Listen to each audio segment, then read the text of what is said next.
Hello Six, hello Perum, hello Destructicon, hello Prime Token, and Joseph and CEO, and the man on the net, and Wabi Wabu. Hello. How are you all doing? Hello Street Raccoon, hello Charlotte, Brother Jakes, very nice to see you. Very nice to see you in the monastery, as always. What's up? Hi, Brandy. How are you doing? You know what? So, how do I begin? Prime Token, thank you. Thank you, Prime Token. Thank you so much for your sub. 2 years! 2 years! 2 years of tingles. Amazing. Thank you so much for your service, Prime Token. First, as our resident AI, and now as our resident AI and mod. An incredible service you've done for us with your presence. And Playoplek, thank you as well. Thank you, Playoplek. Thank you. Alright. Prime Token, here's your name trace. P click R sk I dot M sk sk E click underscore D click O sk K sk E click N click. Thank you. Prime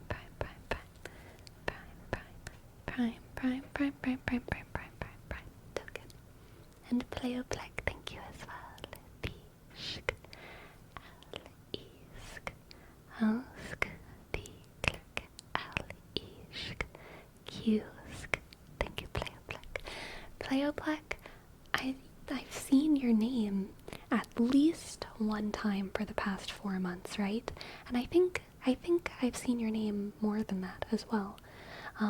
I think you've chatted before, but either way, Playoplek, your name reminds me of something, and I'm not exactly sure what it is. Playoplek, I don't know what your name reminds me of, but it's something. It's some kind of product, like like I hear it in my head. I hear it in like a commercial voice or something. But I think what it reminds me of starts with an H. Is Helioplex something? Helioplex? Is that something? Haloplex? Helioplex? Playoplek? Your name reminds me of something, but regardless of what it reminds me of, I think your name is a great brand name, Playoplek, okay? So hold on to that one. That's a special one. Aren't those supplements Helioplex?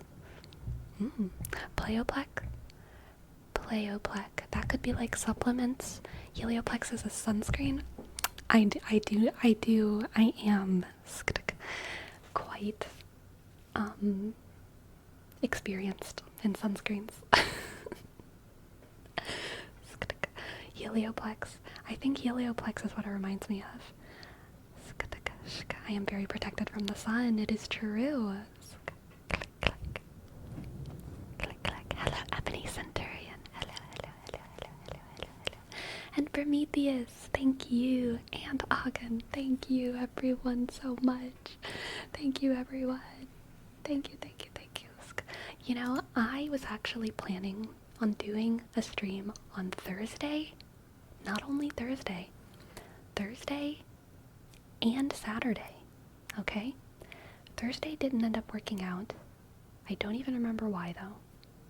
Why didn't I end up streaming Thursday? I can't remember.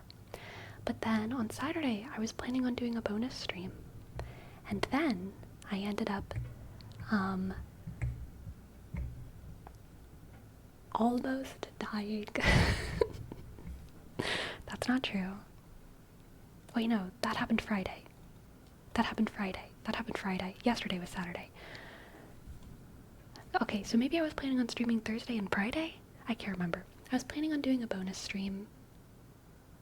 But instead of doing a bonus stream, I fell. And,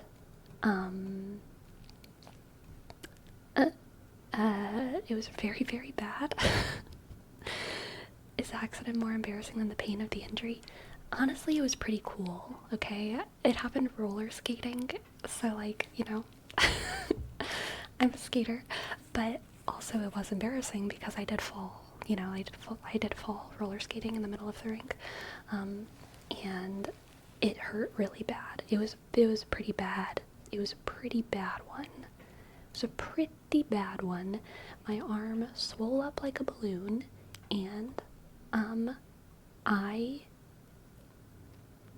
thought it was broken because it was so swollen. It was like within a couple hours of it happening, I mean, it was almost like twice the size of my other arm. I was like, this is not good, and I couldn't really feel my fingers, and like, you know, all that bad stuff. But I kind of ignored it because I was like, maybe it's just sprained. I kept wiggling my fingers and wiggling my arm because I was like, if I can move it, it's not broken. If I can move it, it's not broken, right? If I can move it, then it's fine. It's probably not broken. But it was getting worse and worse, and then I was like, about 3 hours after it happened was when I decided to go to urgent care to get it checked out. And they did x-rays on it. They did confirm it was not broken. I was so happy when the doctor said it wasn't broken that I almost cried. He came in the room and he was like, so, I have good news for you. It looks like your arm is not broken. And I was like, oh my god. Thank goodness. Thank goodness. Thank goodness. Oh, but it is very severely sprained. It is very severely sprained. And so I have a sling, and I can't use it like for anything at all. So I am limited, which is why we have one mic, and you know, why I'm horrible at typing.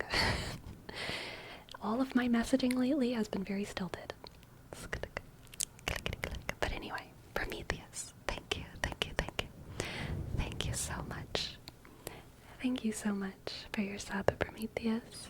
Tishk, arklik, usk, amashk, shk, isk, tiklik, ichsk, isk, yushk, ask, oh, g, click. Thank you, Prometheus.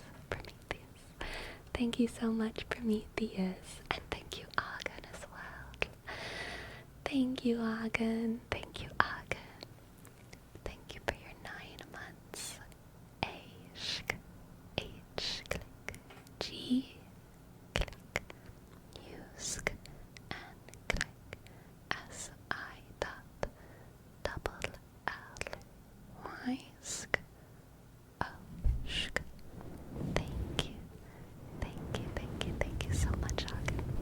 Thank you so much, Hagen. Thank you so much, Hagen. Click. Sleepy, why did you wait so long to go to the doctor, especially if you felt that it could be broken? Because I'm American.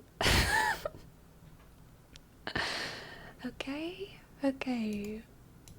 You know, if you can deal with it by yourself, you deal with it by yourself.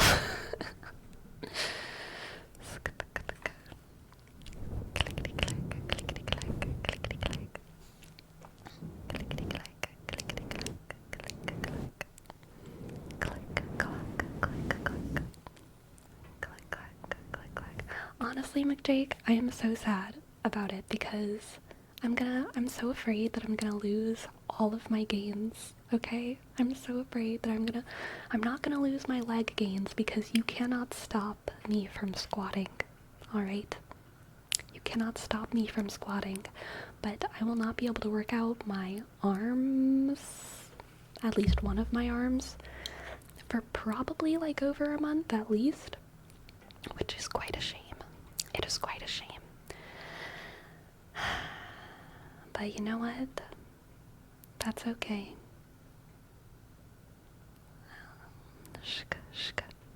Were you able to drive all the way or got somebody to go with you? I was able to drive. I really shouldn't drive. I really should not drive because I do have to do it. I can't like shift gears. That's what so I have to do everything with my left hand, so I really shouldn't drive, but I can. I live pretty close to an urgent care. I'm very fortunate. I live in a concrete wasteland, but that does mean that everything is close to me. I live right next to a grocery store, an emergency room,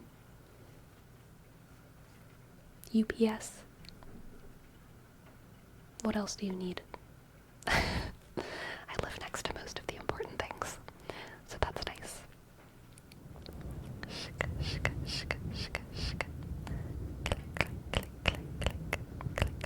Let's keep that to ourselves. You don't want me to keep listing? I can list really specific things that I live right next to. Would that make us all very comfortable?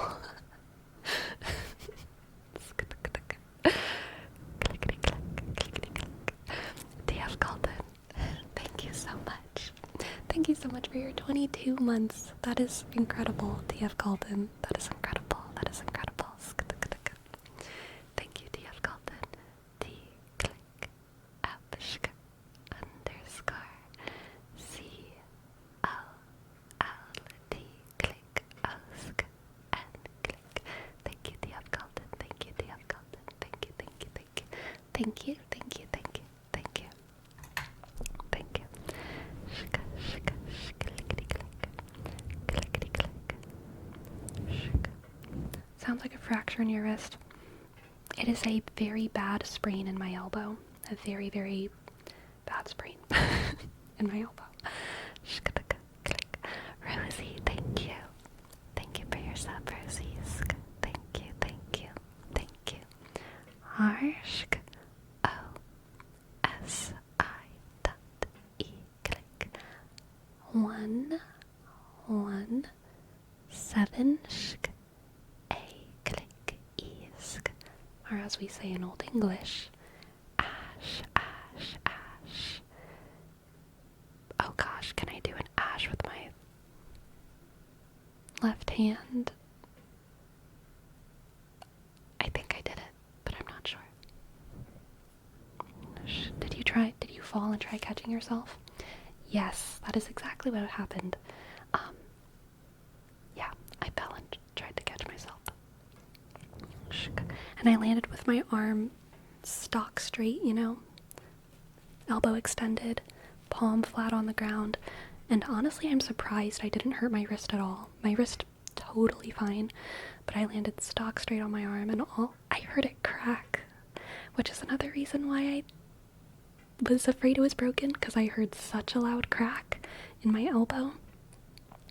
And I was like, oh god, a lot of curse words in my head. And immediately one of the staff, the girls at the roller rink, she came by and she was like, "Are you okay?" And I, of course, in classic social anxiety fashion, adrenaline coursing through my body, shaking. I was shaking. My whole body was shaking, and I had so much adrenaline. And I was like, "Yeah, I'm fine. I'm fine." And I got up and rolled away.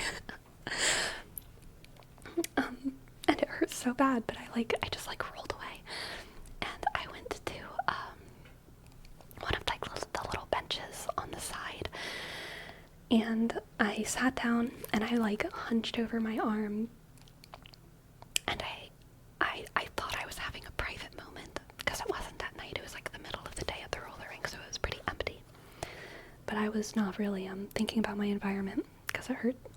And so I rolled around and I found a little bench, and I kind of bent over my body and groaned a little bit.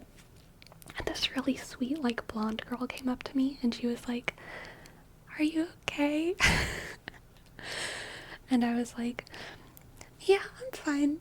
I just landed on my arm." And then she was like, "Yeah, I went snowboarding for the first time last week, and they kept trying to teach us to hold our arms in, to tuck our arms when we fell, but it was really hard for me to learn that." And I was like, "Yeah, I'm supposed to go snowboarding soon."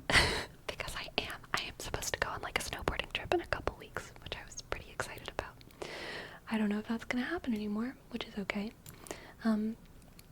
But then the conversation kind of died. She didn't know what to say, so she was like, "Well, okay," and she kind of left. And I was moving my arm at that point. I kept like extending it. I was testing my own like mobility, you know, because I was like, I want to make sure it's not broken, and surely if I can move it, it's not broken, right? That's what I kept telling myself. I was moving my fingers, moving my wrist. It hurt really bad, but I could move it. And also I had a lot of adrenaline, right? So that might have been why I could move it. And my whole body was like sweating all of a sudden, as it does sometimes when you injure yourself. I know I shouldn't have been moving it, but I wanted to see how bad it was. And so then I got in my car, I walked out, wait, no, that's actually not true. Then I put back on, well, no, I still had my roller skates. I stood up and was like, I'm not gonna let this get me down, I'm just gonna keep going. I did like one more lap around the rink, and then I was like, never mind, I'm not gonna keep going, this hurts too bad. So then I went and sat down again, took off my rollerblades, put on my shoes, got in my car. When I got in the car, I started crying because I was like, oh god, it hurts so bad. And then I pulled myself together and I was like, it does not hurt that bad, you're fine, it's fine. And then I drove to the park right next to me because it was a really pretty day outside. And so I went to the park and I like sat next to a river and I just like looked at the sky for a while. And I was like, I'm gonna feel better soon. I'm just gonna watch the water and look at the sun. And there was someone playing guitar nearby and there was some dogs. And, you know, I was just like, I just need to take a little sit on a beautiful day. And then I started crying again and I was like, oh my gosh, this sucks. I can't even the sun is beautiful and I can't stop myself from crying. This is so embarrassing. So then I was like, okay, I don't want to cry in public. So then I got in my car and I drove home. And then I got home and was Googling like how to tell a sprain from a fracture, how to tell a fracture from a tendon thing, what should I do and blah blah blah blah blah. All of those things. After about 3 hours after the fall, because I fell almost exactly at 2 p.m. and it was 5 p.m. when I decided that I should go to urgent care, and then I did. And it was about 3 hours at urgent care before I got to see a doctor because they had a full waiting room. So definitely consumed my evening. It's kind of annoying, but you know, that's how it is. Anyway, Siri Siesco, thank you so much. Thank you so much. Thank you so much, Siri. Thank you so much, Siri. Thank you so much, Siri. Thank you.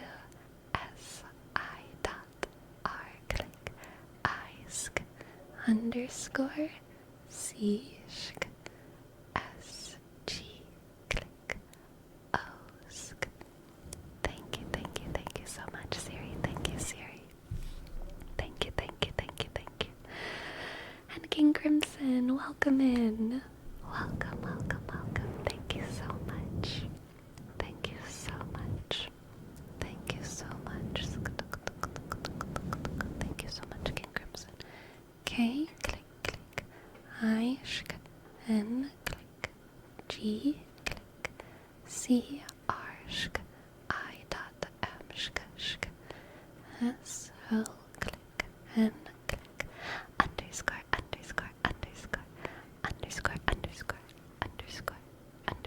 shk. Thank you. Thank you, Ghosty Brona. Ghosty, thank you so much. The injured arm appreciates nature, refuses to elaborate. Yeah. Clickety clack, click, click, click. Sk. Click, click, click, click. Urgent care centers are awful about that because the American healthcare system is so bad, true. Nobody wants to go to the ER, so everybody goes to urgent care instead. So they're just constantly slammed. Honestly, I don't really know the difference. I think the emergency room is for, like, worse things, right? Like when you're, like, bleeding everywhere or something. But I don't know. I just made that up. I don't know the difference between the emergency room and urgent care. Truly no idea. Did you get any pain meds? Do you have to go for a checkup again at some point? If I don't see improvement in 2 weeks, I go back. But I've already seen some improvement just today. Today I can move my fingers with, like, way less pain. So I've already seen some improvement. Still can't move the arm, but I can move the fingers, which is improvement. Oh, McJake, thank you. Thank you, thank you, thank you. Thank you so much, McJake. Click, click. C, J, sk. A, click. K, sk, sk. E, click. 1, 5. Thank you so much, thank you so much, thank you. I also hope I can get back to the gym soon, McJake, but, even if I do, I'm sure we'll just be squatting. You know, I'm sure we'll just be doing leg days, not just squatting, but, like, you know, I'll probably just be doing leg things. But that's okay. And if I don't make it to the gym, because, you know, I probably shouldn't be driving. I probably shouldn't be driving to the gym. Then we're just gonna be doing long walks for a month or two, you know? Long walks. And long walks are basically leg day anyway, so that's okay. Click, click, click. Thank you, Solemn Senpai. Thank you, thank you, thank you. Hello, hello, welcome in. Alright, Sleepy Tester and I have been posted, have both posted our one-handed monkey type scores. The gauntlet has been thrown now. Will you rise to the challenge? I will. Absolutely. Not right now. But after stream. After. You should just run to the gym. All that bouncing is great for a delicate arm. It's amazing how many things are different, you know? I've had a lot of, like, check your privilege moments, for sure. Like, opening things is so hard, y'all. Like, yesterday I had to open a jar of salsa, and I was, like, holding it, and I was like, I don't know what to do. I don't know what to do with this. But I did figure it out. I, like, hit it really hard against the wall until I got the seal to pop. Usually I do, like, a spoon under the lid, but I know the hitting thing works. The thing about hitting the jar against something is that, you've got to make sure that your something isn't gonna get dented. You know what I mean? Like, a lot of, like, things will get dented if you hit a jar against it. So I had to, like, find a surface that was jar hit friendly. I hit it so I could get the seal to pop, and then I kind of just hugged it to my chest and, like, opened it up. And I was able to do it, so that was good. But then in the shower today, I was, like, looking at my shampoo, and I was like, ugh. How do I get it out? How do I get it out of the bottle? So, I just poured it on my head. I usually put it in my hand and then put it on my head, you know? But I just had to, like, put it upside down, like, squeeze it on my head. Which was not the way I usually do it, but it works. It works. But today, whenever I was putting on my makeup, which was very hard to do with my left hand, okay? Let me tell you. But I did it. I did it for y'all. I wear a little bit of concealer, foundation, and I usually pour it on my left hand, put my right hand finger on it, and then dab it on my face, right? And then blend. But I obviously couldn't do that because I only had one hand. So I was like, okay, I'm gonna pour it on my right hand. I'll just pour it on my right hand with my left hand and use my left hand finger to dab. That'll be fine. But then I was holding it in my left hand and I was like, okay, just gonna pour a little on my right hand. But this hand is so dumb, y'all. This hand is so stupid. My brain wires don't connect to this hand. So I was like pouring so slowly and I could tell I was waiting for something bad to happen, and I just like poured half the bottle on my hand. And I was like, no. That's not what I wanted. That's not what I wanted. But that's okay. That's okay. Just a couple dollars down the drain. Just a couple more dollars down the drain. But the important thing is that I was able to do the makeup. Thank you, Dolly Joel. Thank you. My left hand will improve, I believe. How are you feeling today? How's the swelling? And please try to avoid moving it as much as possible. Yes, I am very good at not moving it. I have my sling now. I have my arm in a little sling that I ordered from Amazon. And so that's great. I love my sling. My sling is the best thing in my life right now. But the swelling is still very bad.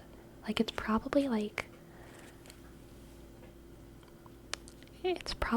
at least 20 to 30% bigger than this arm.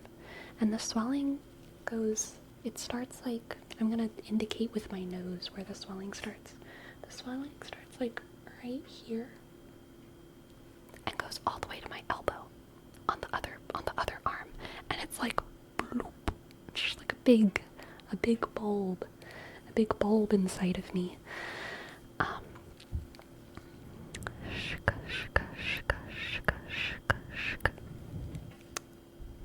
Kind of looks like I'm jacked, not gonna lie.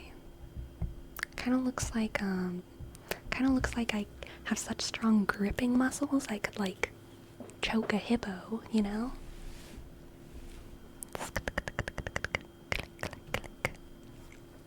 I did. I invented the world's best pump.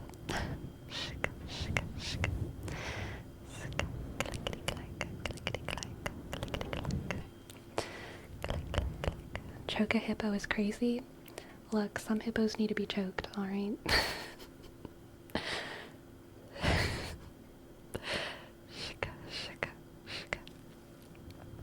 Were you able to sleep with the sling and without moving your arm? It's definitely uncomfortable, more uncomfortable than normal sleep, but like, it's not that bad. When you're tired, you sleep. You know what I mean? So, yeah. Do you crack your knuckles? I do. How was that? Can you feed Legato? I have a food dispenser that feeds her for me. So that's honestly come in handy.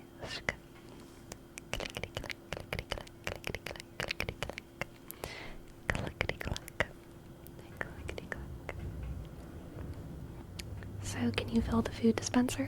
I haven't had to yet. I luckily refilled it earlier this week, and I really usually just need to refill it like every 2 weeks or so. I don't know how long it's gonna take for my arm to get better. I really don't, because there's just like way too much variance when it comes to like recovery with these things. I don't know what to expect. Can you shuffle a tarot deck with one hand? What I can do is cut the deck multiple times, you know? I cut it and then restack it and then cut it and then restack it. But no, I cannot shuffle traditionally. But what was I saying? Oh yeah, I don't know how long it's gonna take to recover. I'm hoping that I'm out of the sling in like less than a week, but even that is like, maybe I'm hoping for too much. I don't know. I'm hoping that I'm out of the sling in less than a week, and I'm hoping that I have like I don't really expect full recovery, honestly, for like over a month, but I'm hoping I can use my arm much faster than that, you know, because this does kind of suck, not gonna lie. It does kind of suck, and it makes a lot of things very hard. And it's also painful. It's still pretty painful. But you know, all we can do is hope. And I've heard that, for the first 3 or so days, you really do just want to like not move it at all as much as possible. So I figure, starting with that, maybe on day 4, if I'm feeling good enough, I'll start trying to do some stretching, clickety click, and very, very light movements. And then we'll just take it from there, one day at a time, getting my left hand more and more proficient. All right, more and more proficient. Shk. Did the doctor suggest a cast at some point? No, they just suggested the sling. The best way to get a serious injury is to treat a light injury not seriously enough. Words of wisdom right there, Neatrix. Words of wisdom. I believe that. Shk.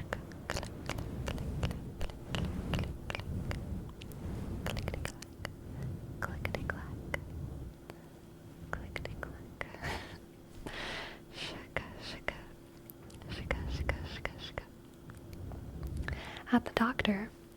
I love going to the doctor. This is sarcasm. I love going to the doctor. I think my internet is bad today, y'all, for Rome. Because it's raining. It's been kind of spotty. I'm so sorry.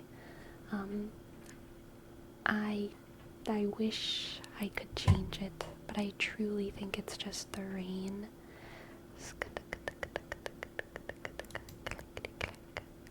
The audio is fine.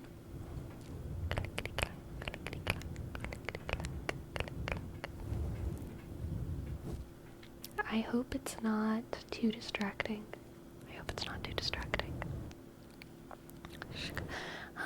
But at urgent care, they still had to do the little classic making sure I'm not pregnant dance, which is hilarious given the context. I went in there with a swollen ass arm, and they were like, good to see you, checking my vitals, getting my blood pressure. And then they were like, so I see you're here for your arm. How did it happen? I explained it to them, and they're just like going through a form. This is like the intake nurse, not the doctor. And they were like, so, and you could tell this nurse, he was embarrassed too. He just had to follow the procedure. He was like, so is there any chance that you're pregnant? And I said no. But what I wanted to say was like, in my arm? That's not where that would be. But I didn't say that because I was being good. And then they still have to continue the line of questioning, right? So they were like, when is the last time you had your period? And I was like, okay, what I actually said was like, right now, so we don't have to worry about that. But what I wanted to say was like, I've been free bleeding in the waiting room for 3 hours. But I didn't say that. But I really wanted to, I really wanted to. Just to be spicy at the system.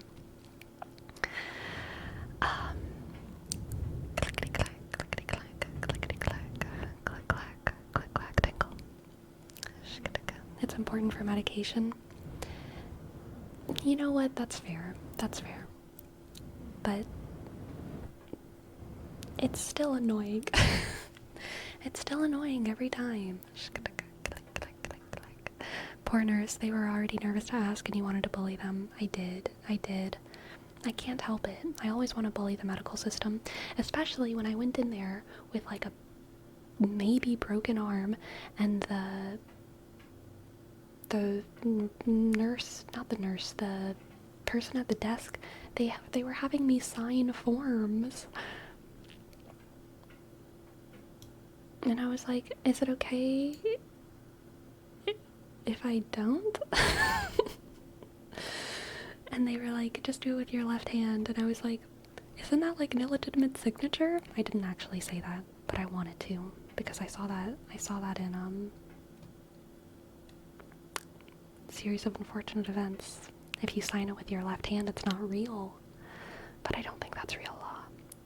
But I did have to like sign a lot of forms. And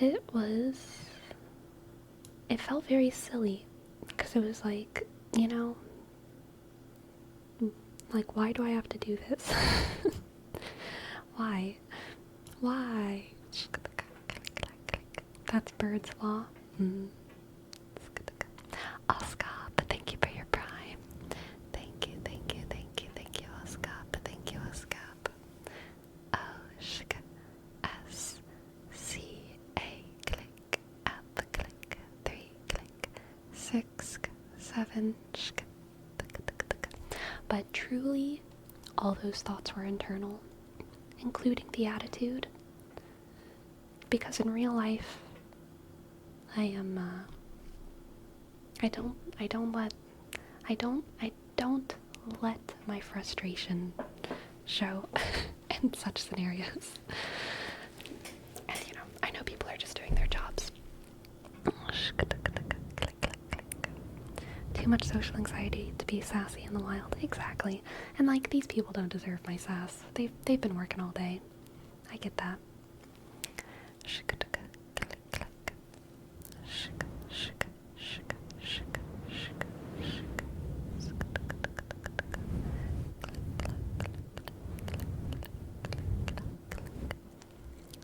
Exactly, Perome. Exactly, Perome. Bully the system, not the workers. Yeah. For real. Don't give in to the intrusive, sassy thoughts. Exactly. We must resist. We must resist the intrusive sassiness at all times. Okay? At all times. At all times. Et tu, brute. Et tu, brute. Et tu, brute. I'm so sorry for my bad internet. I hope it gets better. Please let me know if it gets like super bad, and I will I don't know,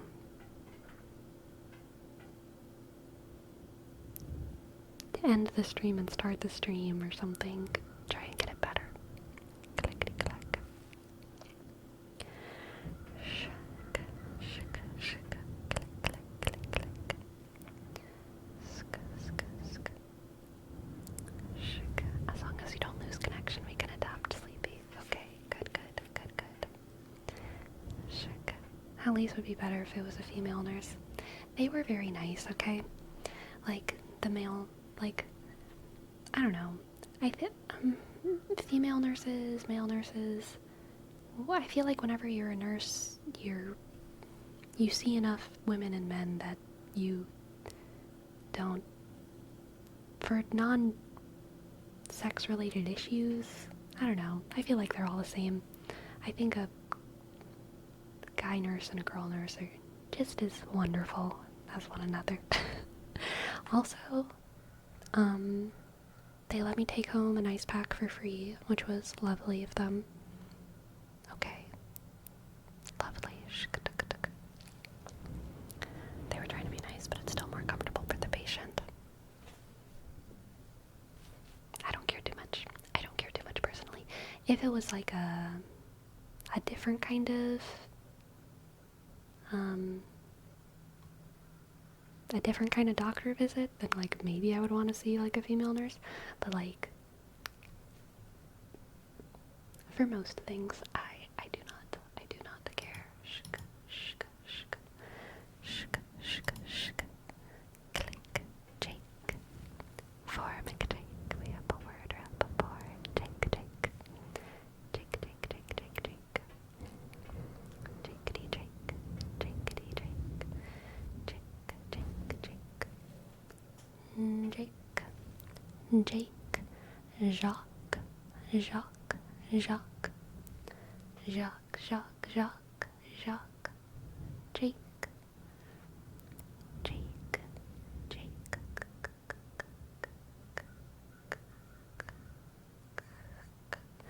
I'm always fascinated by the K sound, the K sound, because it's really two sounds. If you listen very closely, there's two of them. Jake, Jake. There's two. They're right close to one another. Jake, Jake, Jake, Jake, Jake, Jake, Jake, Jake, Jake, Jake, Jake, Jake.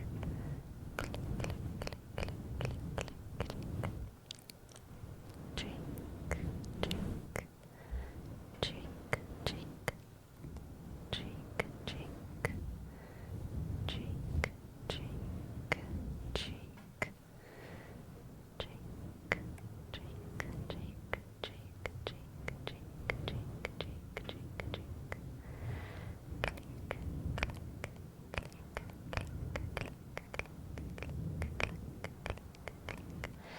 Thank you, Prime Token. Thank you, Prime Token. I appreciate it. Sick. Have you tried playing games one-armed? I bet Hearthstone and Frostpunk will be no issues. So Frostpunk I can't play because you still do need to act kind of quickly in Frostpunk. So I would have to like pause before I did everything because my left hand is not very precise. So especially when it comes to things like deciding where to build certain structures or like putting down the roads or the streets, it's kind of difficult. And it's a little bit annoying. But Hearthstone I can definitely still play. I have made some boo-boos because of my left arm being dumb. Like sometimes I mean to sell a minion and I accidentally like play the minion or the unit in Hearthstone. But for the most part Hearthstone is fine. I definitely played a lot of Hearthstone yesterday. Yeah. Click, click, click, click. Click, click. Can you still cook? Oatmeal? Oatmeal, oatmeal, oatmeal, oatmeal. Random question, Sleepy, what type of music do you listen to? I listen to a lot of like sad girl music and show tunes and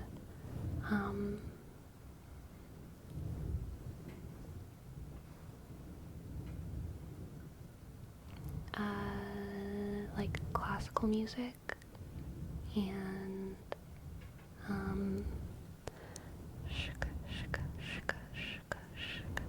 yeah, I would say those are probably the most common genres, but I listen to quite a bit of music, honestly. I don't listen to a lot of music, but I listen to the amount of music that I listen to is not enormous, but the variety in music that I listen to is, I would say, quite big. I like pretty much every genre. I just like music that tells a story.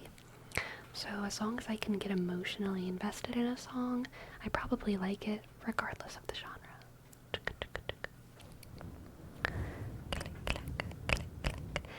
Jargos. Thank you, thank you, thank you, thank you, thank you, thank you. Thank you, thank you, thank you, thank you, thank you, thank you, thank you, thank you, thank you for your prime. Jack. Thank you. Thank you so much. Thank you. A, click, A, sk, G, click, O, sk, H, sk. Thank you. Thank you, thank you. Thank you, thank you, thank you, thank you, thank you. Do you like concept albums? If they're good, absolutely, absolutely.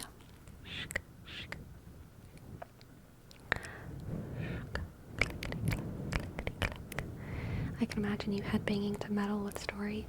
Yeah, I mean, like, if it's music that does have lyrics, like a lot of metal or screamo or whatever, if it has lyrics, I need to understand them. If I can't understand the lyrics to, like, a screamo song or certain types of rap, it's much harder for me to enjoy.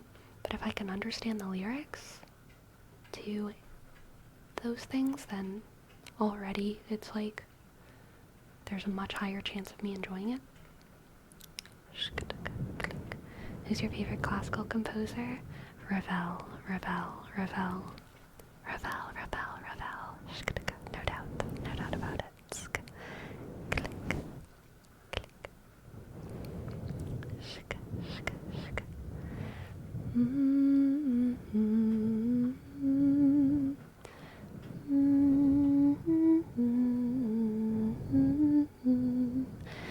Sleepy, how do you feel about music videos? Do you like them just being flashy or also telling a story? I honestly don't watch very many music videos. But I guess whenever I do, yeah, I like it when they tell a story. I also really like dance. I do like dance, so there's some music videos that are like just dance basically, and I'm super into those. Like Sia's music videos with Maddie are always very good, although there are weird issues with the relationship between Sia and Maddie Siegler. I watched a video essay on it like a year ago, which was kind of another example of like kids in Hollywood. It sucks. But regardless, Maddie Siegler, amazing dancer, no one can deny that, and I do think that her music videos with Sia are like very cool. Obviously Billie Eilish, Ocean Eyes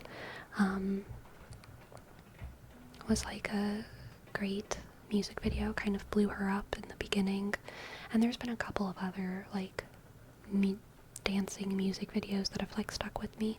I really like dancing in music videos, but also, yeah, telling a story is good. Does Chopin count as classical? Yes, Chopin is definitely classical. Click, click, click, click, click, click. And I do like Chopin as well, Miss Talo Griffin. Shk, shk.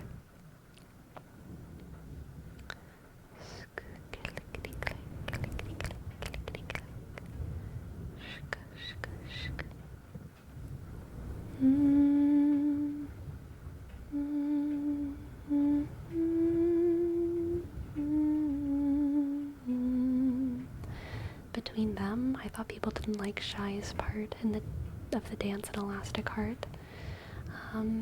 That was one issue that people had. Yes, there's been many. Does Sleepy know the lyrics to Despacito? No. I barely remember the tune. I know it's like Despacito, right? But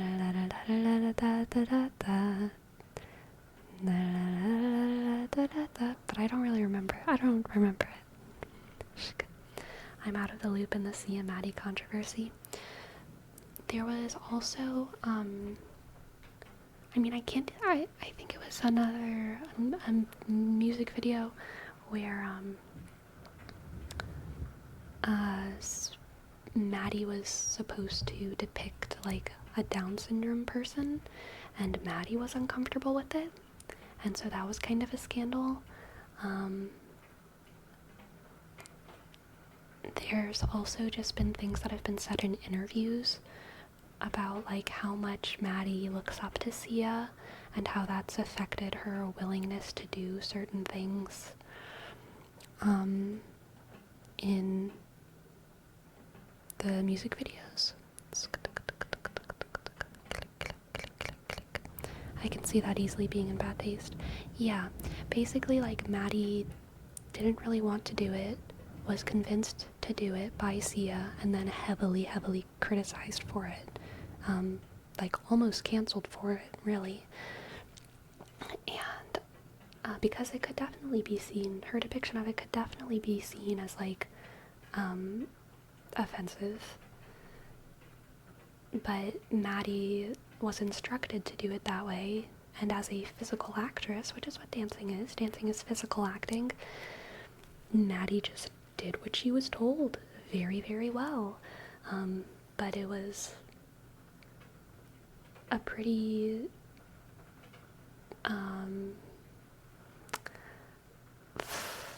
what's the word? Intense depiction of autism, I guess. And so very reasonable for people affected to be offended by it. And so because of that, people were like, Maddie, how dare you? This is horrible. Maddie, how dare you? I can't believe you did this. And then Maddie was like, oh my god, I didn't even want to, though. I didn't even want to. But they convinced me it was the right thing to do. So there was like a whole bunch of drama around that.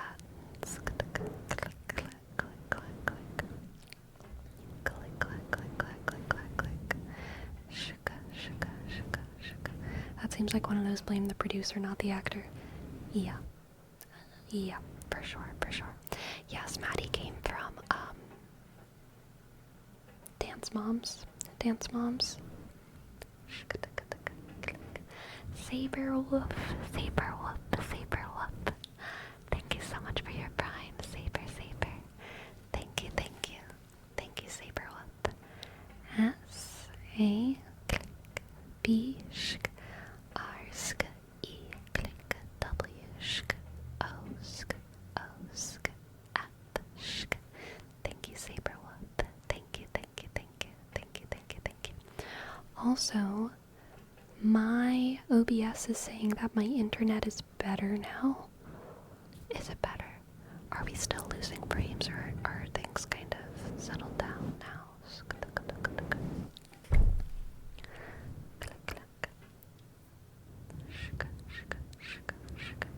Seems to be more stable. Good. I'm glad. Awesome. Yay. Amazing. Where did the name Always Slightly Sleepy come from? I made the name during finals of senior year of high school. Finals, senior year of high school. And I was very tired for weeks straight. But not so tired that I wanted to stop being creative. You know what I mean? I was like brimming with creative energy, but also like so tired of school, which made me this like I was always slightly sleepy. Because if I was always very sleepy, then I wouldn't be wanting to create. You know what I mean? I was always slightly sleepy. Congratulations to you as well, Noxer. Congratulations. Like burnout a little? Definitely like high school burnout, for sure. I had a bad case of spring fever. I just wanted to be done. Or no, not spring fever, senioritis. Senioritis. I wanted to be done with school, for sure.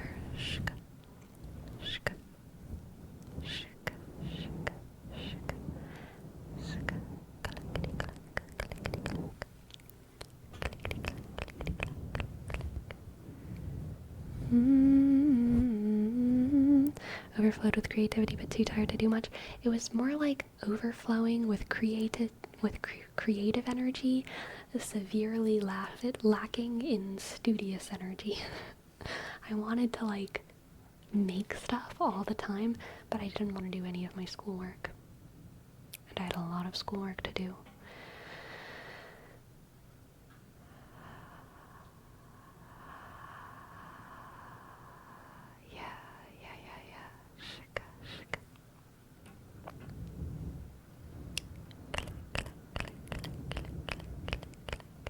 The procrastinator's dilemma. Exactly. Exactly. Exactly.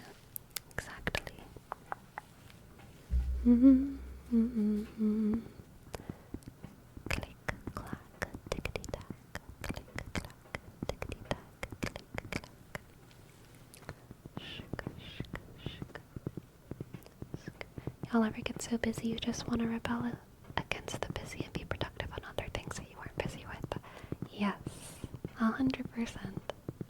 100%.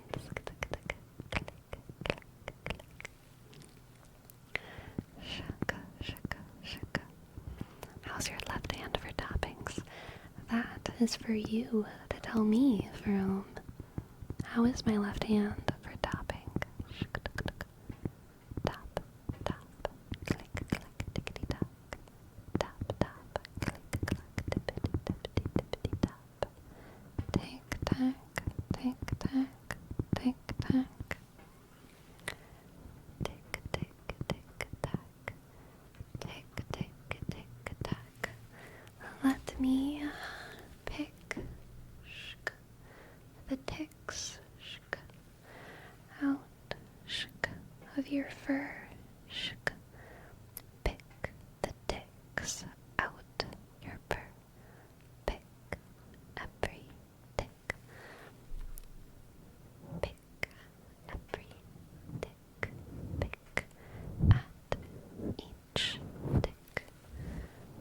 Pick at each tick. Pick at each tip. Pick at each tick, tick, tick, tick, tick. Every tick must be picked. Every tick must be picked.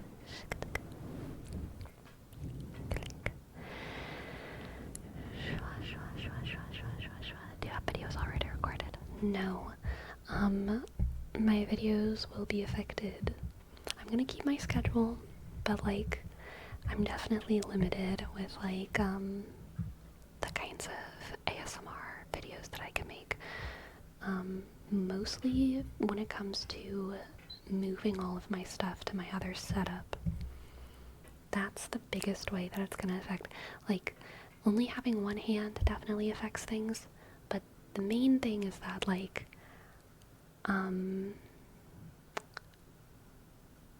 moving my camera and everything into the other place is something that I kind of just feel like I can't do right now.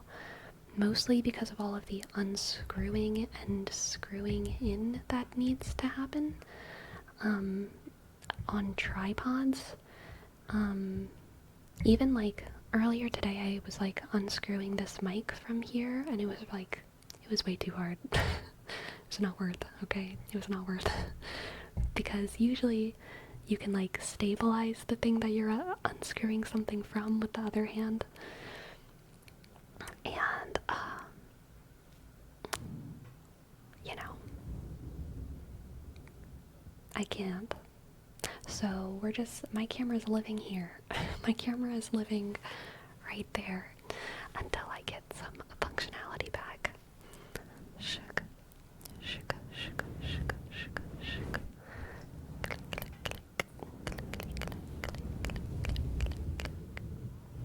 What if you just use the 3DO? It's the camera. The camera is the more finicky thing to be moving around.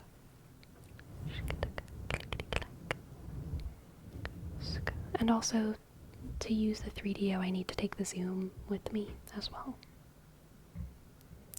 Because the zoom plugs into the 3DO.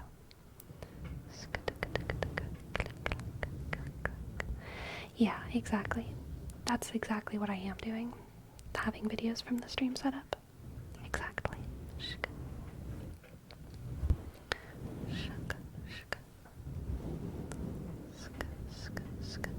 Yeah, Daviko Fern. I feel pretty lucky in that, like, my hand is pretty functional. Like, I can move my fingers.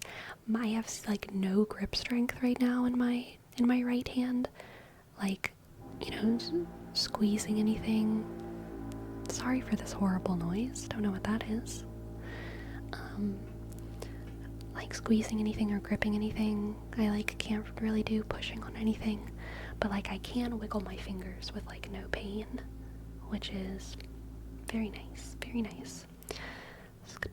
But earlier today, actually one of my biggest like little hurts was when I was putting on my makeup. I was holding my eyeshadow palette in one hand and I just kind of like dropped it, and very instinctively I used my right arm and I didn't even lift it out of its sling, but as it was falling down I just kind of like caught it with my fingers and I like pressed it a little bit, and it was a great reminder of like, oh, do not press anything, do not press anything at all.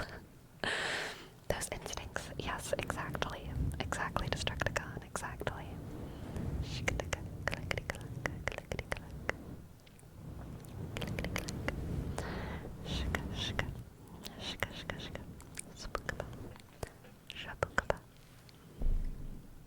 My cat's making nasty sounds. She's cleaning her foot. I also make those sounds when I lick my own toes.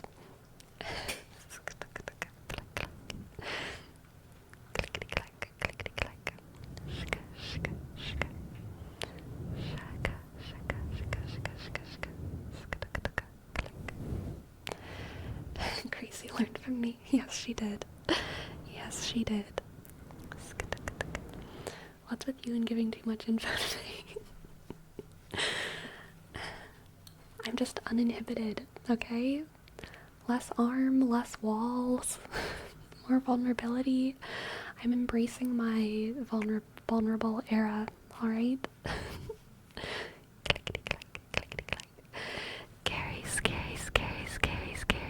Scaries. Thank you so much for your prime. Thank you. Thank you, Carries. G-E R-Y S _ 1 2 4. Thank you.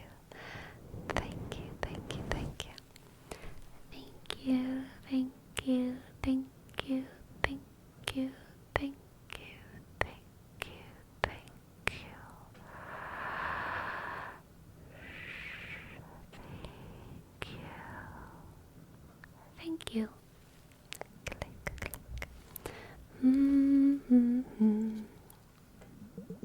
We can still do the bloop bloops. I do like that idea, Pearl. I do like that idea.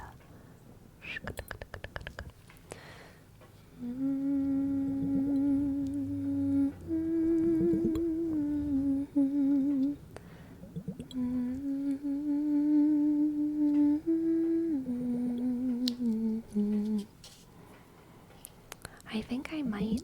It's been a very, very long time since I did a YouTube video where I was actually me talking to my subscribers. So I think I might do one of those, like, responding to your assumptions about me videos or something where I can just kind of talk a little bit, or like an FAQ, because I do have,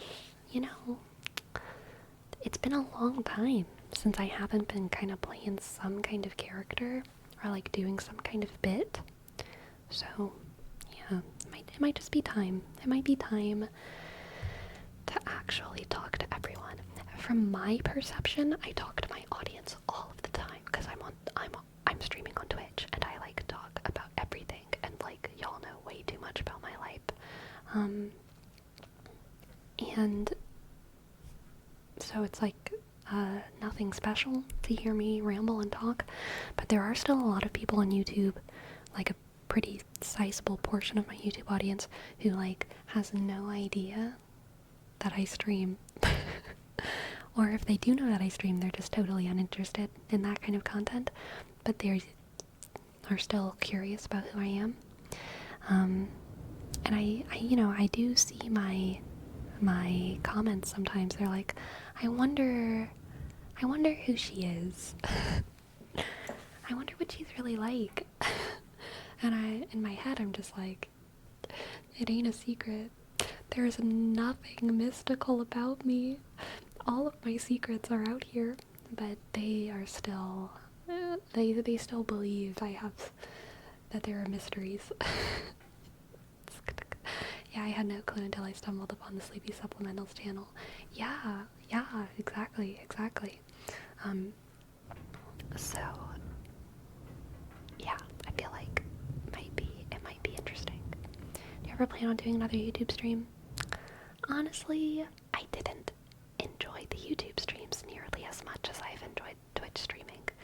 I'm not gonna say like no, never, because there's always a possibility, but like probably unless there's like a reason to, like a specific reason to stream on YouTube, probably not. Soda Planta, thank you for your prime. Aw, I'm so glad, Soda Planta, that I can make your days any better. And for real, y'all, y'all make my days better too. Okay, for real, y'all do be making my days better. It's because of y'all that I can have fun talking about all of the little mundane things in my life, and it's also because of y'all that I can, buy my 8 apples a day.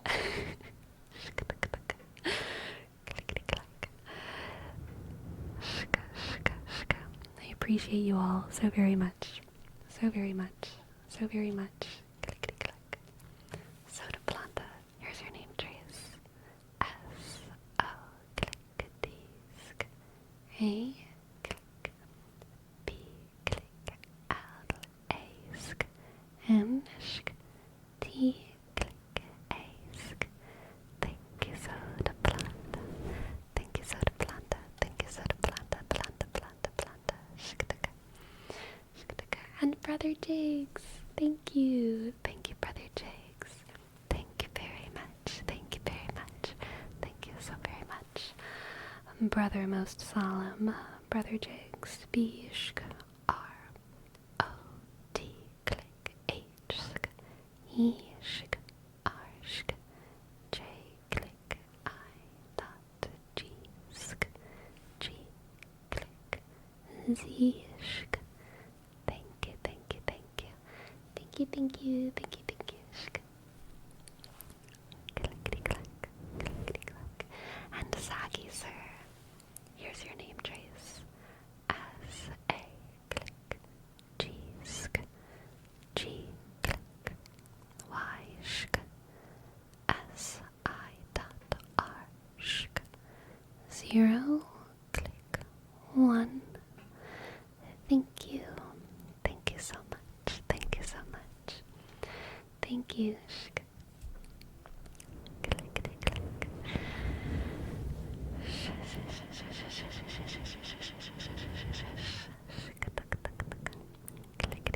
Clickety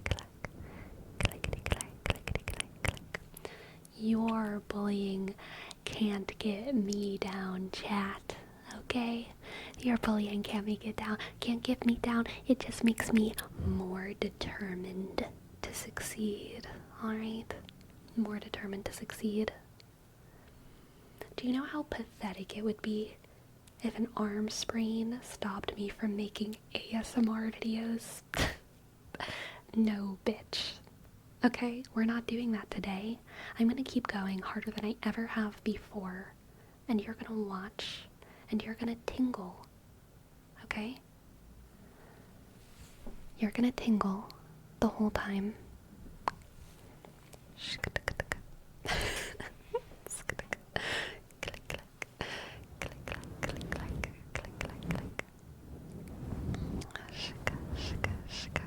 Thank you, Soda Planta.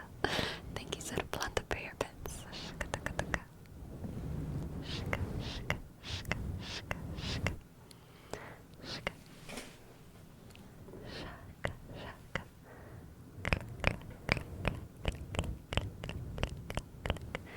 Sleepy phrasing? What did I phrase bad? I don't even remember what I said. I think everything I said was fine. I don't remember though. I, hide took over. My hide took over. I have no memory of that moment. Click, click. I admire your resolve. Thank you, Aga. Thank you. Sleepy, what if you had sprained both your arms? Would you do a talking mouth sounds only ASMR stream? Yes.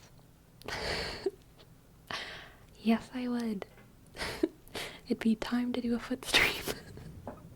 I'm kidding. We wouldn't do that. We wouldn't do that. We wouldn't do that.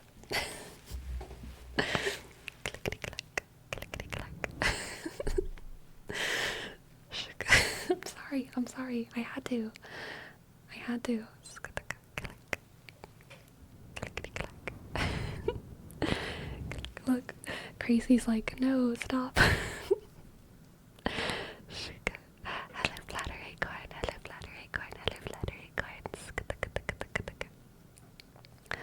Click, clack, click, clack, click. Clickety clack, clickety clack, clickety clack, clickety clack. Clickety clack, click, clack, click, clack.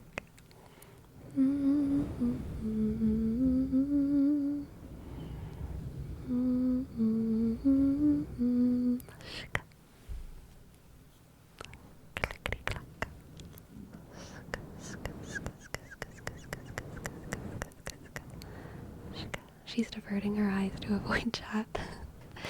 No, no, of course not. No, untrue, very untrue. Very untrue, not true at all.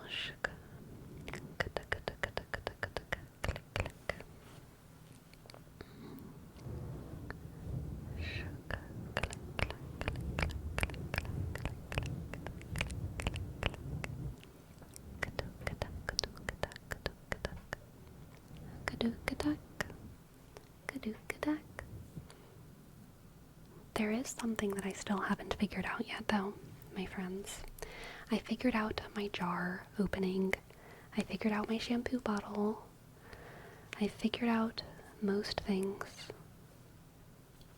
Ah, Brandy, I'm so sorry. I'm so sorry. I appreciate your bits so much. Every single one. Every single one of your bits. I truly, truly appreciate them. Truly. Brandy. Burr for NDY. I appreciate your bits. Okay. What was I saying? What was I talking about? Oh yeah, the thing I haven't figured out. I can sweep with my left hand. It is not perfect. It is not near as good as it is with two hands, or with my right hand. Sweeping with one arm is already, like, not really normal. You don't have as much of a good pull with one arm. But you can do it. I've been sweeping. But I can't sweep into the pan. After I sweep everything into the pile, I can't get it into the pan to throw it away. So I just have a pile. I just have a pile of sweepings in my kitchen. And I don't know what to do about it. I really don't.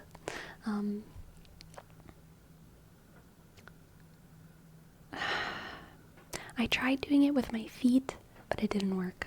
Like, I tried putting my feet on the pan and, like, sweeping it in, but it just didn't work. It didn't work. Because I could only hold down the corner of the pan with my foot. If I can't hold down both corners, because then the sides of the pan, like, stab my feet.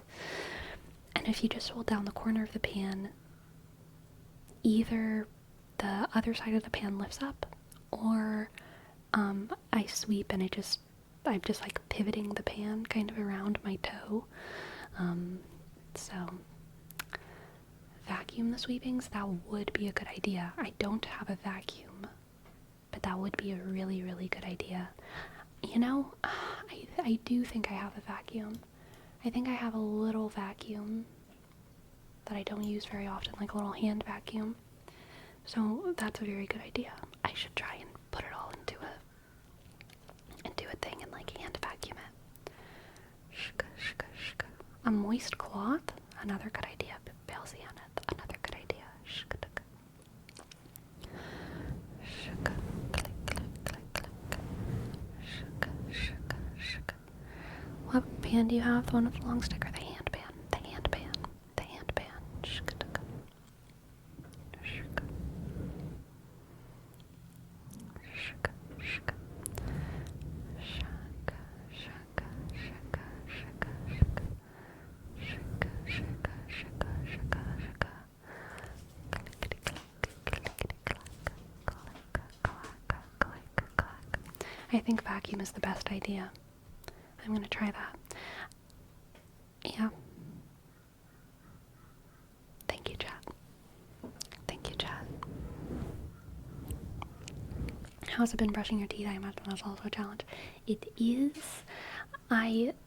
It's mostly frustrating because I can't use my normal technique, you know? Like you're supposed to do little circles around your whole mouth with a toothbrush, and I just have no precision with my left hand, so I cannot do little circles. I've tried to do little circles and I cannot do it, so I just am like back and forth. You know what I mean? Squish, squish, squish. And like, it's not my favorite technique, but it does get the job done well enough. Well enough. Just don't hurt your mouth with the brush. I'm trying not to. Every day, I'm trying not to.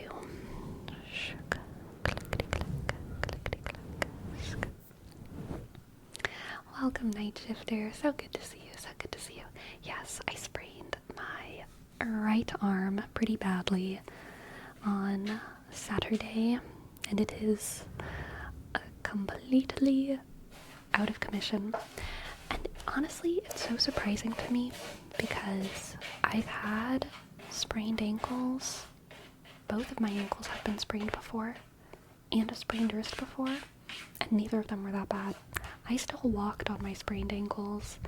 I remember for my sprained wrist, I didn't like want to do push-ups in PE, but other than that, I did everything. You know, I did jumping jacks, I ran around, I like played with my friends.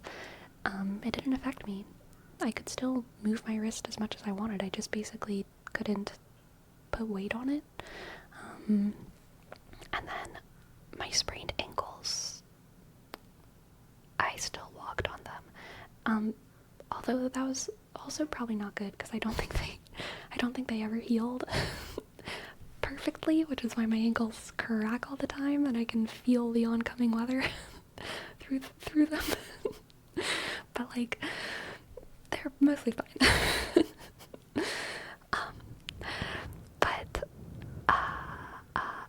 Yeah, it's crazy, I guess. I never realized that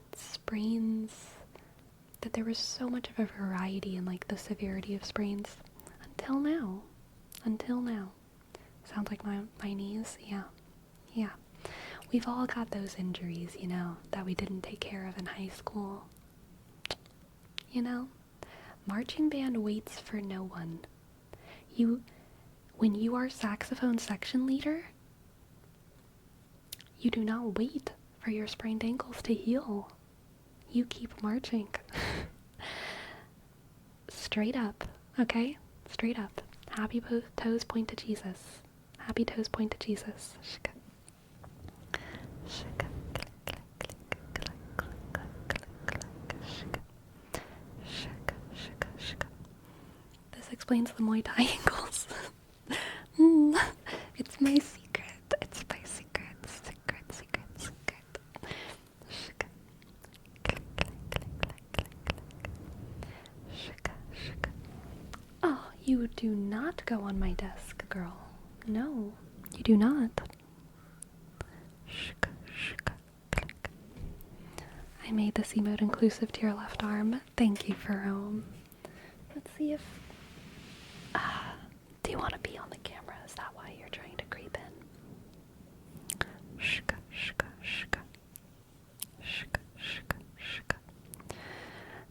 secretly been doing bone strengthening tech by spraining every appendage. True.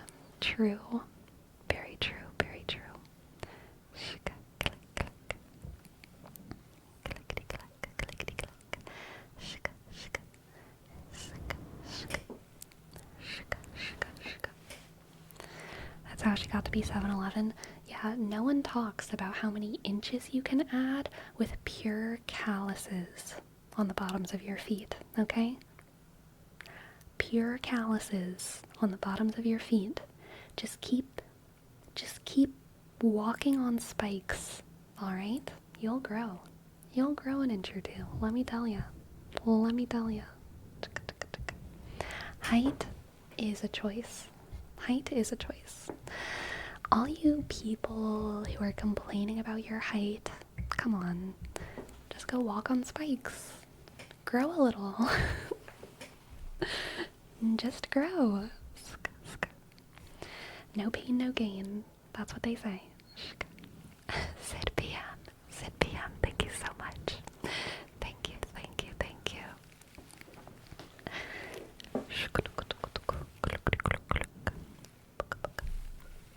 Thank you, Sid PM. As I click D shk D click underscore B shk thank you. Thank you, thank you, thank you. Thank you, thank you, thank you, thank you. Clickety click. Shaka, shaka, shaka, shaka, shaka. Clickety click.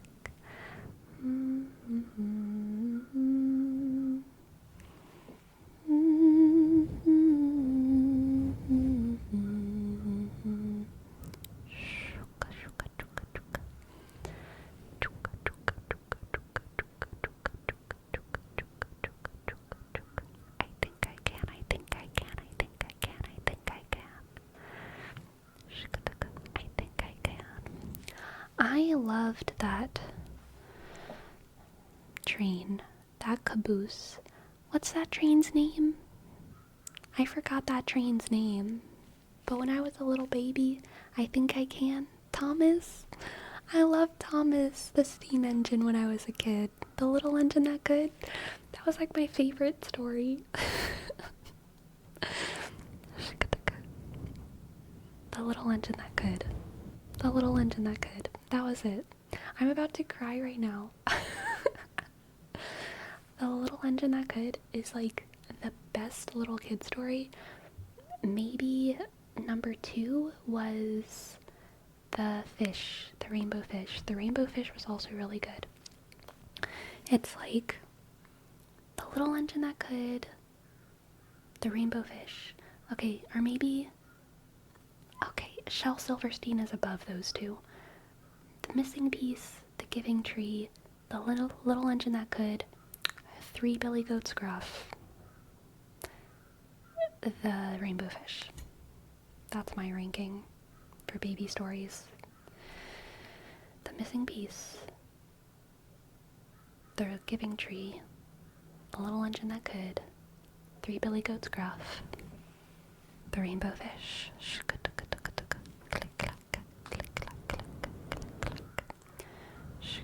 Goodnight Moon was my favorite. I never read Goodnight Moon when I was a kid. That was not one of my kid stories. I know it now because I feel like it's required reading for like ASM artists, but it was not something that was read to me when I was a kid.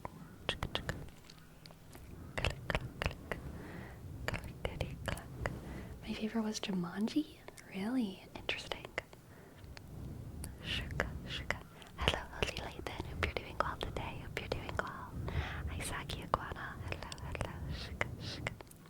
I don't remember any baby stories. Don't think I ever remember having them read or reading them myself.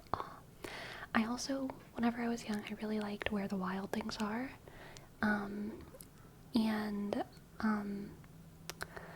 Ooh, you know which one freaked me out? Oh, Green Ninja, same brain cell. The Night Kitchen. The Night Kitchen? Terrifying. I did not like that one. And there's this old animation for The Night Kitchen. I wonder if it's on YouTube. the Night Kitchen, they made an old VHS, like, that was movie. It wasn't always VHS. I imagine it's on DVD now, but like, we had an old VHS. No, we didn't have it. We rented it from the local library periodically. The VHS of the Night Kitchen. And it was so creepy. It was so creepy.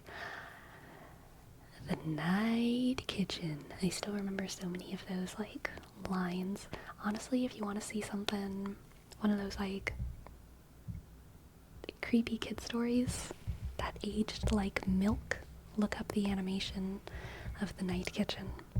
It's out there somewhere, I'm sure.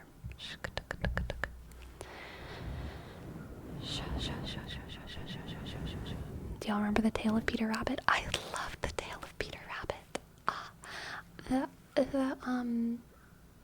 I can't think of her name, but that very British author, British woman author who wrote little stories, Beatrix Potter. Thank you. I liked Beatrix Potter in general. I liked a lot of Beatrix Potter stories. There were some creepy ones, though. There was like the story about the little mouse being turned into pudding or something. That one kind of freaked me out.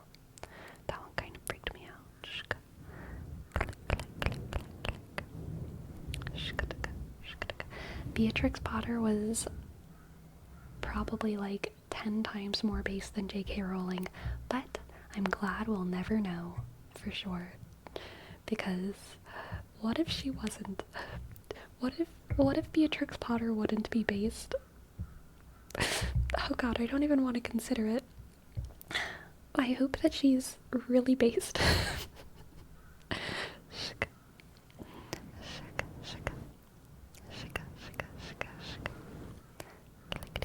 Never meet your heroes. Exactly.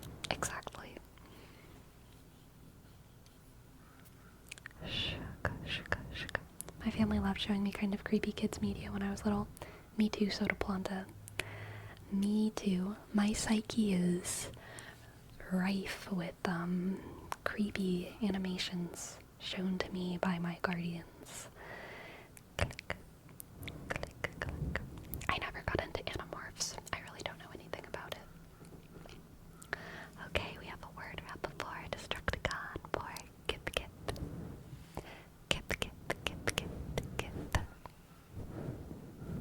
Kip Kip Kip Kip Kip. Kip Kip Kip. Kip Kip. Kippity kip kip kip kippity kip kip kip kip kip. Kip kip kip kip kip kip kip. I was also thinking that Dolly up. Yip yip yip yip. Kip kip kip kip kip kip. Kip kip.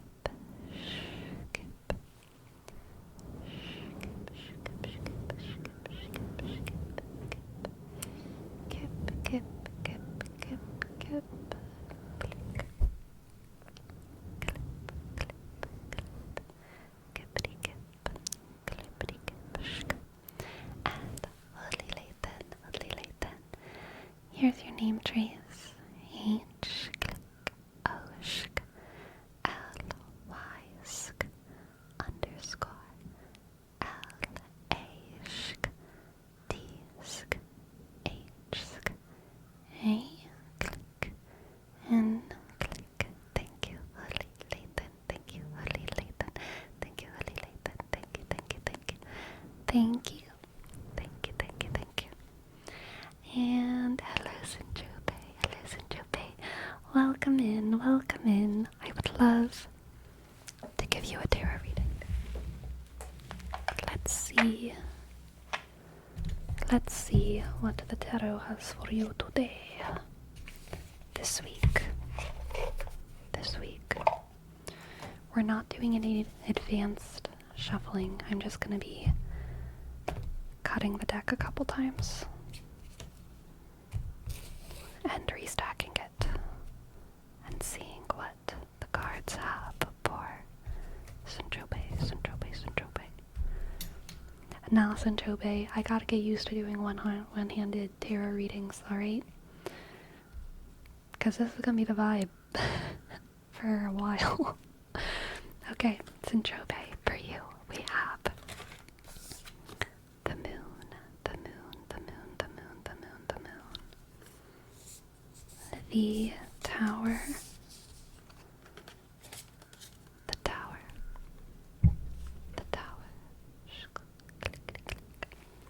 the tower, the moon, the tower, and the Ace of Swords. The moon, the tower, and the Ace of Swords. Can I hold 3 cards in one hand?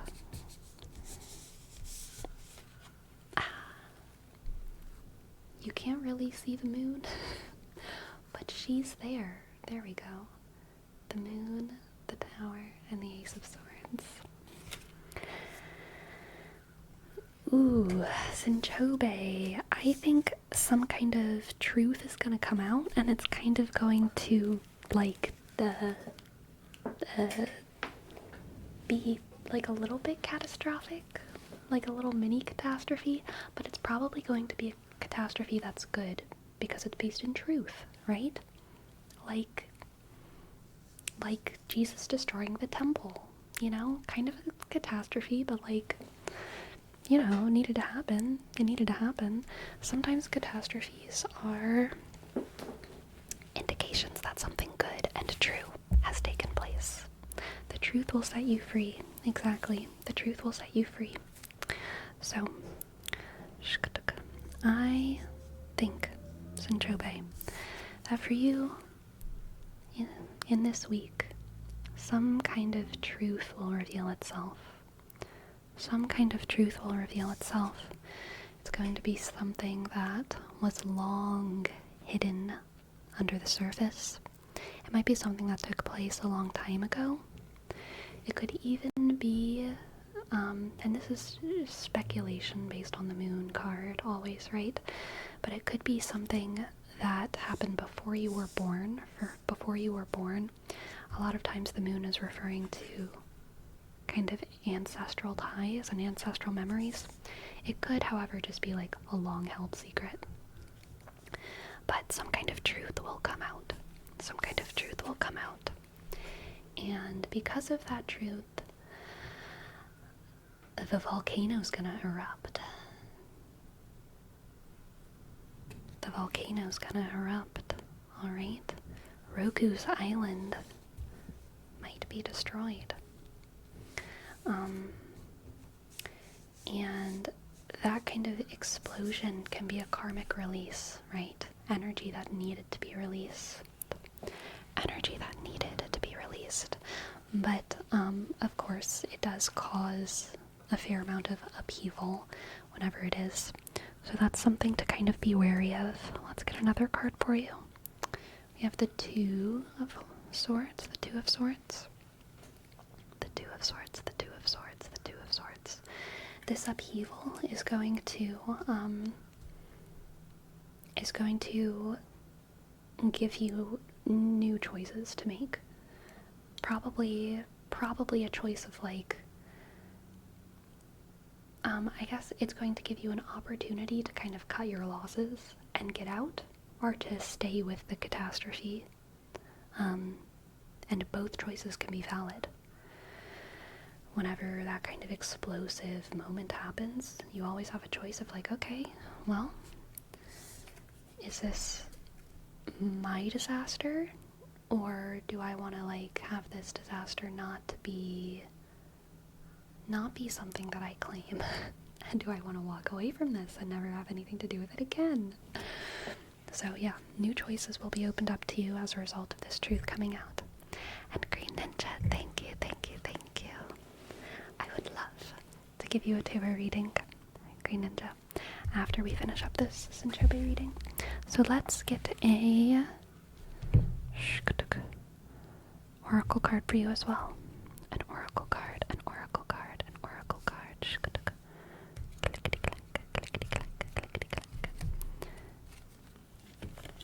For you, Sinchobe, we have Cancer. Sinchobe. I feel like we've pulled the Cancer card for you before, Sinjobe. I feel like we've pulled... We've pulled this card for you before. Sinjobe, I have a feeling that this crisis is going to be something that you want to claim and stick with. That's kind of the Cancer move, is to not abandon the tragedies, but instead stay with them. Cancers are healers. Cancers are caretakers. So are Pisces. They want to nurture and care for the things around them, no matter how broken they are. Cancer is also fiercely dedicated to truth, right? So I think you, Sinchobe, in your wisdom, even in this catastrophic event, you will understand that the pain is a form of healing. The pain is a form of healing. Also, Cancer and the Moon are deeply intertwined. But yes, pain is a form of healing in this case, and I think that you are probably being encouraged here to stick with it, to stick with the disaster, and acknowledge that the disaster is a sign of a healthy release of energy, and something that can create new and beautiful and a more healthy life in the future. Okay. Thank you for letting me read for you, Sinjobe. Thank you. I appreciate your tips. Do you think it's justifiable to stay with the catastrophe? Like if you are attached to it and want to change it or run with it instead of letting it be just a catastrophe? Yeah. Yes. I think we can absolutely stay with catastrophes. I don't think it's always right, but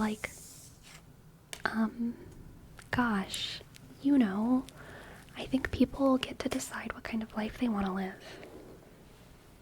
I think, like at the end of the day, that's always it, I don't think that staying with the catastrophe is always going to be the thing that leads towards your own happiness.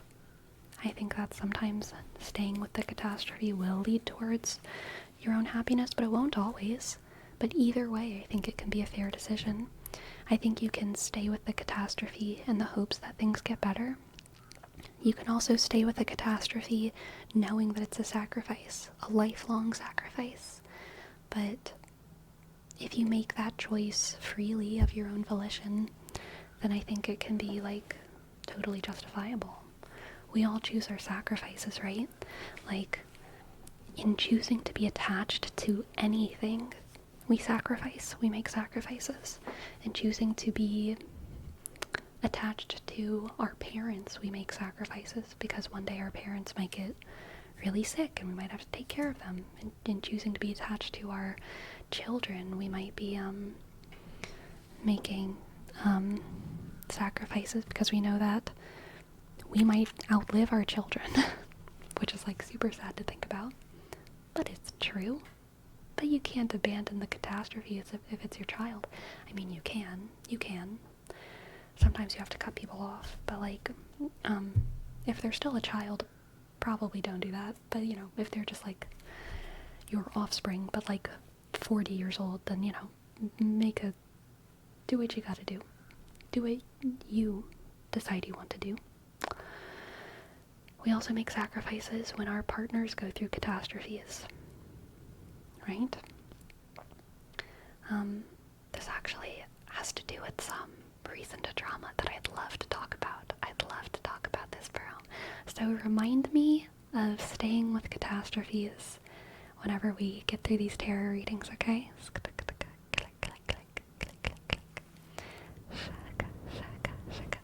And thank you, Miss Dalla Griffin. Thank you, Miss Dalla Griffin, for your sub. Thank you. Sk, I, click, Sk, D, click, H, sk, O, click, double L, sk, O, sk, W, isk, arsk, I click, atask, I that. And thank you, Miss Tala. Thank you. Thank you so much, Miss Tala. Thank you. Thank you. Yes, I'm sure you will all remember. Let's do a reading for Green Ninja. Green Ninja, what will the cards have for you? I know y'all can't hear it, but I am shuffling my deck. For Green Ninja by cutting and recutting and stacking until it feels right. Clickety click. Let's see what the cards have for Green Ninjas. We have the Four of Pentacles, the Five of Cups,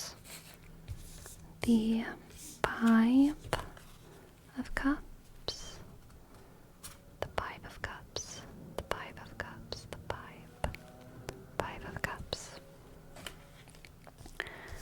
Ooh. And the Three of Swords. Ooh, gosh. Oh no, Green Ninja. Oh no, Green Ninja. Those swords again? Yeah. This is honestly super sad. Let's see. Green Ninja, I think that you...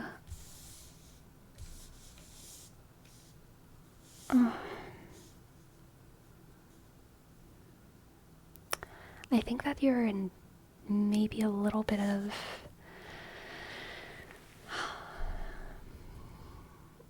I don't want to say denial, but I think that you are stubbornly clinging to the hurt of something. I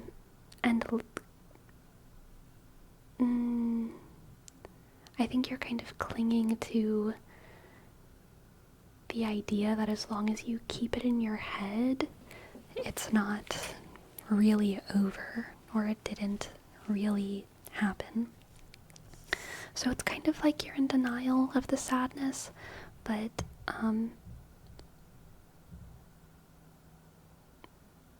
maybe it's more like you feel like by holding on to the sadness, you feel like you can somehow restore the way things used to be.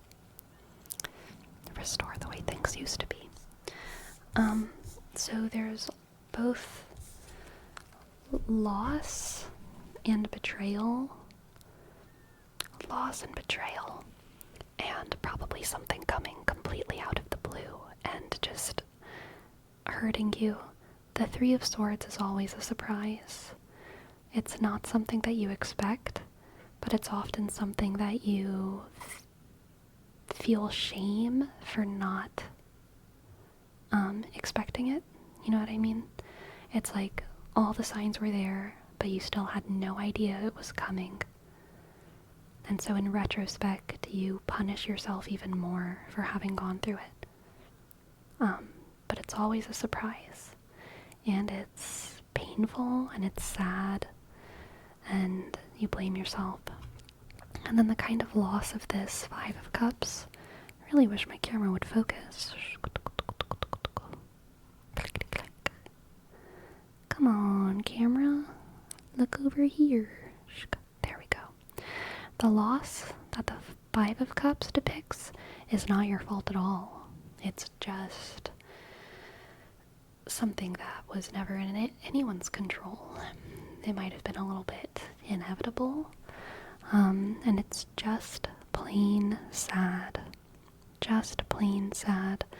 So whatever kind of event you're going through is a mixture of these two things. It's something that is just plain sad, out of anyone's control, and it's also something that maybe you blame yourself for. It's also something that you feel like you should have seen coming, even though there was really no way to see it coming. true tragedy. A true tragedy. And this Four of Pentacles, I think, has you clinging on to that pain, like a scared animal. Whenever you're scared, sometimes you just cling to stuff, even if it's not the right stuff to cling to. Whenever you're so consumed in sadness, you just grab the nearest thing and you hold it.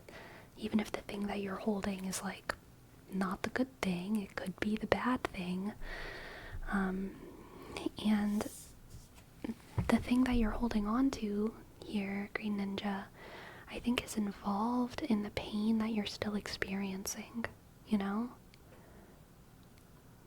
It's involved in the pain that you're still experiencing. In the case of this Five of Pentacles, right? The Four of Pentacles can sometimes refer to like money stress, and the raccoon is holding on to the money, right? Even though the money is the source of the stress. So in this reading, it's similar. It's like you're holding on to the thing that's hurting you. You're holding on to the thing that's hurting you, and you're still in too much of like a kind of raw state to imagine that letting go could be the thing that would make you feel better. But letting go of the pain here, I think, is the thing that can make you feel better, Green Ninja. Especially in the case of the Three of Swords, there's this aspect of blaming ourselves, right? Punishing ourselves. And maybe that Four of Pentacles is like feeling like you have to remind yourself of this. This is your penance. You have to remind yourself of this every day in order for things to get better. In order for you to be worthy of life, you have to hold on to this pain. You have to hold on to this self-blame. But actually, if you let go of that blame, if you let go of that pain, that's when your life can start improving. When you stop punishing yourself, that's when everything gets easier, and it gets easier to smile and be happy and make real improvements in your life, you know. Let's pull some more cards. We have the Six of Swords, the Hierophant. Interesting. The Six of Swords, the Hierophant, and the Sun. What? Okay. We got some light at the end of the tunnel here. Some big light at the end of the tunnel here.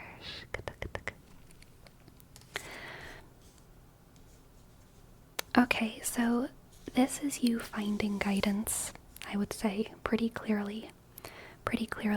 The Six often has to do with travel, right? And I think you're going to be, as a way to heal, you're putting yourself in a new context. You're going, it doesn't necessarily like literally have to mean like traveling across the world. It could just be like, you know, having your third place being a different library from the library that it was before. But like going to a different place, having a different context, finding a new little world to immerse yourself in. And I think a major part of healing this pain is going to be finding a Hierophant. Finding a Hierophant.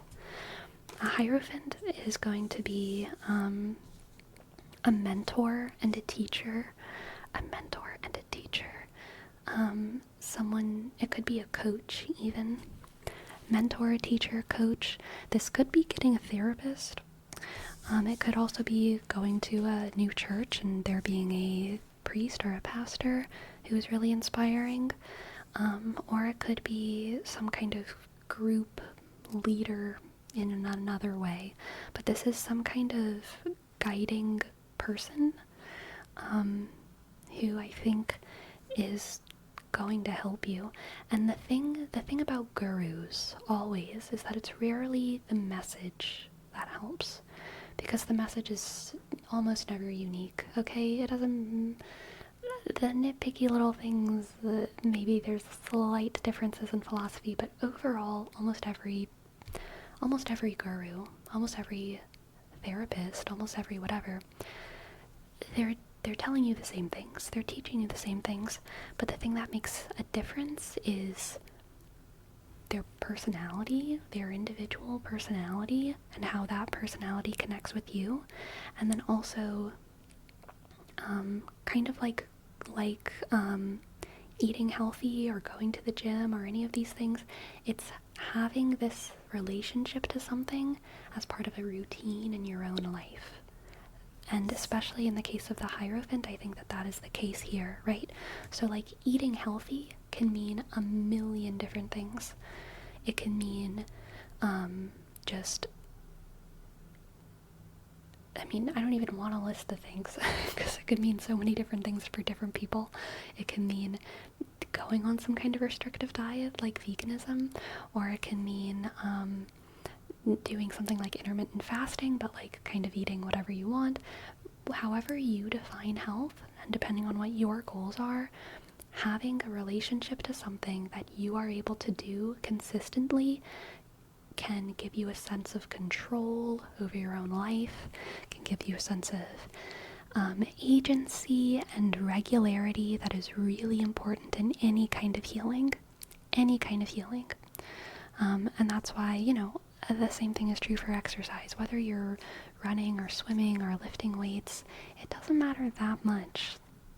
It doesn't matter that much what you're doing. Like, as long as you're doing something, having that consistent thing in your life is gonna make your life better. And gurus are like that too. They're all the same. You can find a idol who is from almost any tradition under the sun, and they will tell you to love yourself and to love the world and to be disciplined and to control your impulses. These are like basic things that you learn from any guru, right? And you will also learn these things from therapists. Everyone teaches these same things. And it is good, because they're good lessons. They're like a base, how to be a good human kind of lessons that we learn over and over and over again. So it doesn't matter who you find, Green Ninja, but I think finding someone who for some reason inspires you and makes you want to listen to them is going to be productive. Someone who you can kind of see as a teacher, disciplinarian, philosopher, who you give authority to, who you decide to give authority to, and following their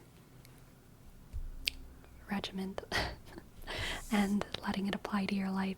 I think that will be very healing. It will make the sun come up. It will make the sun come up. It will make and help the sun come up.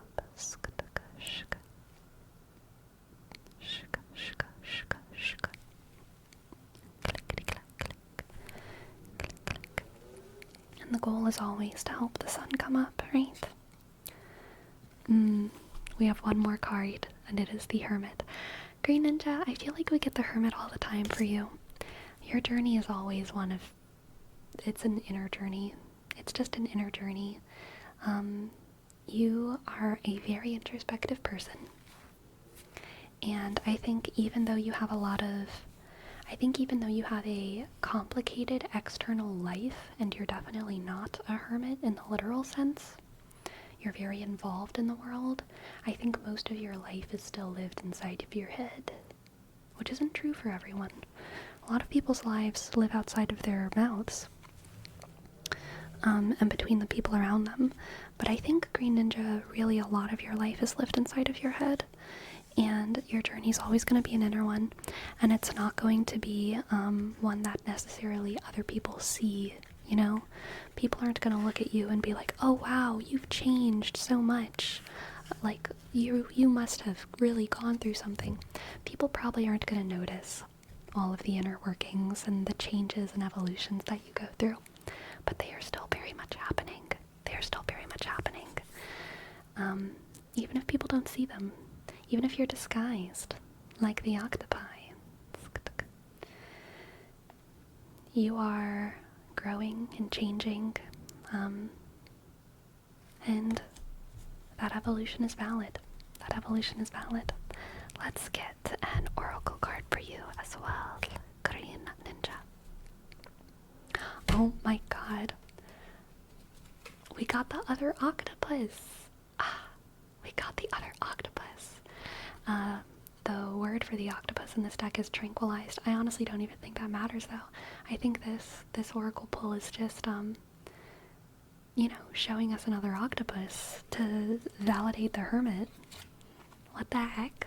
Double octopus? What is this? Octo squared? Octo squared. I keep dropping my cards. My darned left hand. Octo squared, octo squared, octo squared, octo squared. Green Ninja, you are a creature of the deep sea. You are mysterious, but you are very, very much alive, okay? Very, very much alive. You are a creature of the head and the heart. You are a creature of head and heart. You may have 8 arms, but your heart is more important than any of them, okay?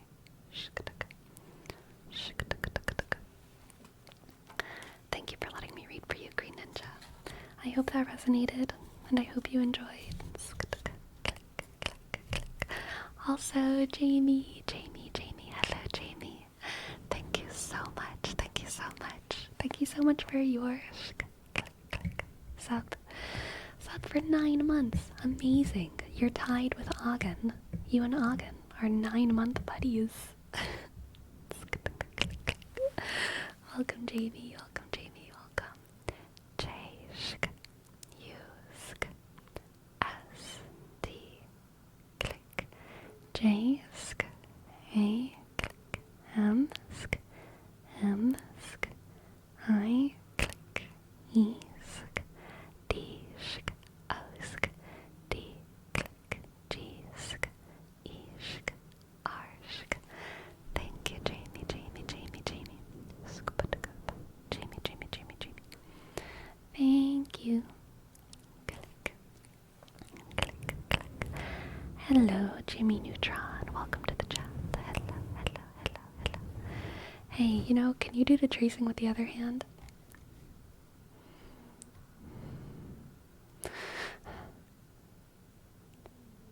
No. I cannot. I cannot, in fact. I cannot, in fact. Okay, now let's do our reading. We have one more reading for bitter brush, bitter brush, bitter brush, bitter brush, bitter brush, bitter brush, bitter brush, bitter brush, bitter brush, bitter brush, bitter brush, bitter brush, bitter brush. Clickety click, clickety click.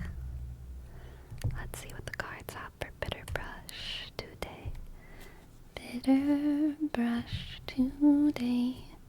Bitter brush today. Bitter brush. Bitter brush today. Okay. We have the 8 of Swords. The 8 of Swords. The strength, strength, strength, strength, strength, strength, strength, strength, strength, strength, strength. Click. And the Tower.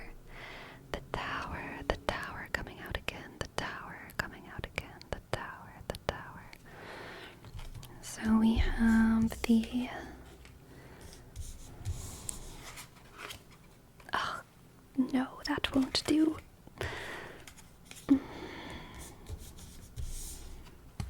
You can't see the beetle, but I know they're back there, okay? There they are. There's their little head. We have the Eight of Swords, Strength, and the Tower. The Eight of Swords, Strength, and the Tower. The Eight of Swords, Strength, and the Tower.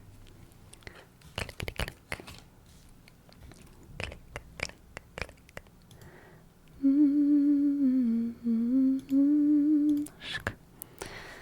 Bitter brush. I think for you. Oh my goodness. Bitter brush, you're like worried. You're worried about something that you see coming on the horizon. There's a catastrophe. There's a little volcano on the horizon, and she's smoking, and you're like losing sleep because you don't know what's down there. You don't know if it's going to be that like thick lava or like that runny lava, or if there's just going to be like an explosion of rocks. You don't know if you're going to be able to get the villagers out on time. You don't know if your wife is going to go into labor during the volcanic eruption. What do you do? Right? What do you do? You're worried. You're ruminating over things that you see on the horizon. But Bitter brush, you needn't worry. You are a strong lioness. You are a strong lioness. Does anyone know what kind of name this beetle is? I always forget what kind of beetle this is, but they're like super strong, okay? They're super strong, like a lion. Hardy, battle ready. Hercules? Scarab? Is it Hercules? The strongest. You are the strongest. Prime token knows. Prime token knows. There are AI. Thank you, Prime token. Herculetal. Amazing. Amazing. Astra. You are so strong. Bitter brush. No matter what form this catastrophe takes, and I know you see it bubbling on the horizon, no matter what form it takes, you will be able to take it. And that doesn't necessarily mean you should stop worrying. I think worrying is a natural part of your strength, you know? Kind of like procrastinators should get a little bit nervous for a test so that they get that final push and then study for their test and then make an A++++. That's what you're gonna do, okay?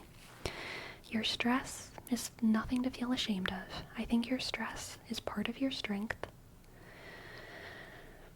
And you are gonna do great, okay? So do whatever your little rituals are. Don't get so stressed that you stop taking care of yourself, but recognize any of your anxiety as a natural part of your preparedness process, and feel assured that you have the strength to deal with this catastrophe.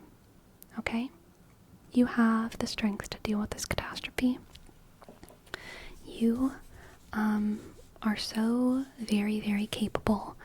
And you know it's a volcano. I think you know the family of problem that this is. So you just know you have to prepare for every kind of lava. You know? It's not like, what if I have to prepare for flying monkeys? It's just every kind of lava. And you know how to do that. You know how to prepare for every different kind of lava. You're gonna be okay. You're strong and smart. Let's get another card. We have the Two of Wands. The Two of Wands. The Two of Wands. The Two of Wands.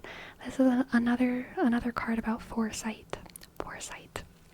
And usually this card is kind of about different options on the horizon, but I see this again as just like preparing for the different things that you see on the horizon. And I think literally you have an ability for whatever this situation is that you're dealing with, Bitterbrush, you have an ability to like make a diagram of like all of the possible things that could happen and how you will deal with all of them. It's not like there's an infinite amount of things that can go wrong. I think you can prepare yourself very, very, very proficiently, and you have the foresight to do it relatively accurately and to be okay. You're gonna be okay, Bitterbrush. Let's get an oracle card for you as well.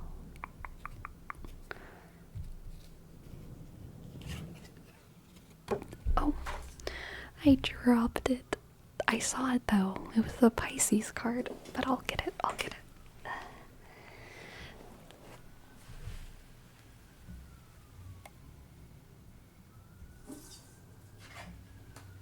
Okay, that wasn't as bad as it could have been. Was not as bad as it could have been. We have Pisces. Pisces, Pisces, Pisces, Pisces, Pisces, Pisces. Pisces. You know, this is actually something that is not talked about enough with Pisces. Because Pisces are like oftentimes considered just like the crybabies, the crybabies of the zodiac, which they are very emotional. Pisces and Cancers are definitely the biggest criers of the signs, but people always talk about like the emotional softness of Pisces. But another very important aspect of Pisces is their foresight. It is their foresight. Fellow water sign, I'm Cancer. Nice, nice, very nice. Ooh, you're a Cancer and you're pulling Pisces? This is perfect for you, Bitterbrush, because Cancer is very connected to the past. Cancer is the sign of memory and tradition and all of the things that are of the past. And Pisces is really the water sign of the future. So this is another thing about foresight. Really the last three signs, Capricorn, Aquarius, and Pisces, are very, they have good foresight. They have good foresight. It's part of being at the end of the zodiac wheel, is that they are kind of the future in a lot of ways. They're of the future. Capricorn, however, is kind of similar to Cancer in that they usually are trying to bring tradition into the future. Aquarius is usually much more progressive and trying to make the future, as they're kind of idealists. They want the future to be radically different than it is now, and they have a lot of ideas about how that could come about. And Pisces is like wizened. Pisces has a very balanced idea of what the future can and will hold. Pisces recognizes that humans will always be humans, and we always have been humans. And so even though they want to push for things to get better, they also recognize that things will mostly stay the same. And so again, Bitterbrush, I think this is a reading about foresight and about how good your foresight is. Your foresight is part of your strength, and it enhances your strength in the moment. You're going to be able to deal with whatever comes. You're going to be able to deal with whatever comes because you know it's not going to be too different from what's come before. You've always been able to deal with XYZ in the past. You're going to keep on being able to deal with it. You're okay. You're okay. You're also, you know, you're probably always going to worry. You're probably always going to be a worry, but you don't have to worry about your worry. Just don't let your worry make you suffer, make your quality of life go down. You can recognize that you're a worrier, and just be like, you know what? I'm going to integrate some healthy worry into my night routine and then just make sure that I'm only worrying for that 15 minutes and then go to bed. That's okay. It's okay to worry a little bit. Let it be part of your power. You're doing great, Bitterbrush. Thank you for letting me read for you. Thank you for letting me read for you. I hope you enjoyed. I hope you enjoyed. I hope you enjoyed.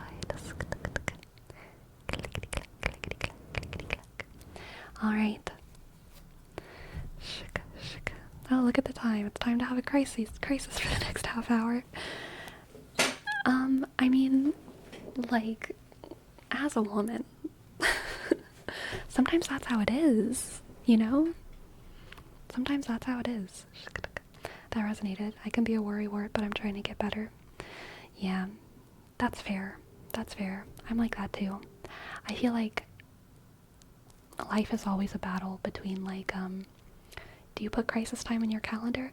For Rome, you have no idea how accurate that question is. You have no idea. Yes, I do.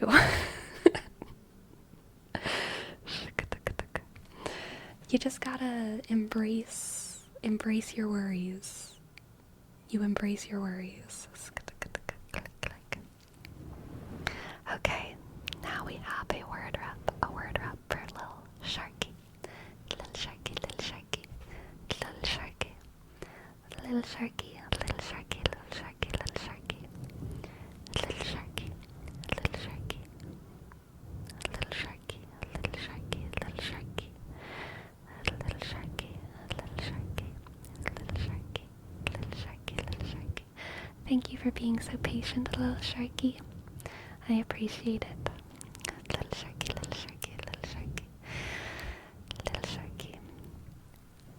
El tiburoncito, el tiburoncito. You made it to legend. Congratulations, congratulations, little Sharky. That's amazing. You're an amazing little Sharky.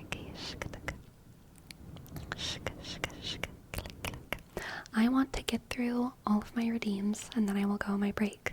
Okay? Little Sharky, little Sharky. I was lurking and dozing off a bit during the readings. Very fair. El tiburoncito legendario. Exactly. El tiburoncito legendario. Little Sharky, little Sharky, little Sharky. Little Sharky, little Sharky.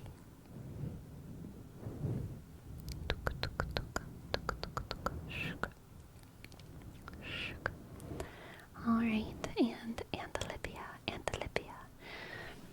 I'm going to assume your poetry redeem is in the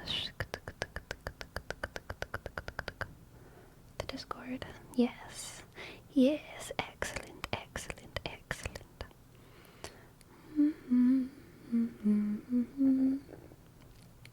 Alright. The Grudge by Tool. Wear the grudge like a crown of negativity. Calculate what we will or will not tolerate. Desperate to control all and everything. Unable to forgive your Scarlet Letterman. Clutch it like a cornerstone, otherwise it all comes down. Justify denials and grip him to the lonesome end. Clutch it like a cornerstone, otherwise it all comes down. Terrified of being wrong. Ultimatum prison cell. Saturn ascends, choose 1 or 10. Hang on to be humbled again. Clutch it like a cornerstone, otherwise it all comes down. Justify denials and grip him to the lonesome end. Saturn ascends, comes round again. Saturn ascends, the 1, the 10. Ignorant to the damage done. Wear the grudge like a crown of negativity. Calculate what we will or will not tolerate. Desperate to control all and everything. Unable to forgive your Scarlet Letterman. Wear the grudge like a crown. Desperate to control, unable to forgive. And we're sinking deeper. Defining, confining, controlling. And we're sinking deeper. Saturn comes back around to show you everything. Lets you choose what you will not see, and then drags you down like a stone or lifts you up again. Spits you out like a child, light and innocent.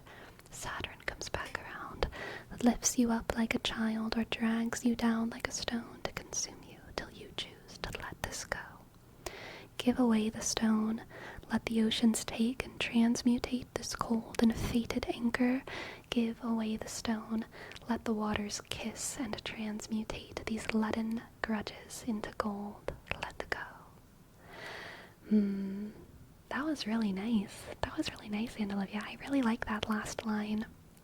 Let the ocean, or let the waters kiss and transmutate these leaden grudges into gold. It's a very good line. I like that quite a bit.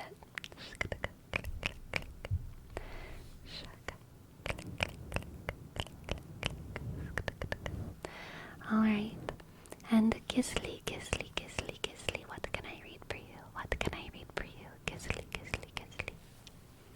If you're still here, Gisli, Gisli, Gisli, Gisli, Gisli, Gisli, Gisli, Gisli. For Clockwork Fox. So, hi, since you read the duck song yesterday, could you read the duck song too?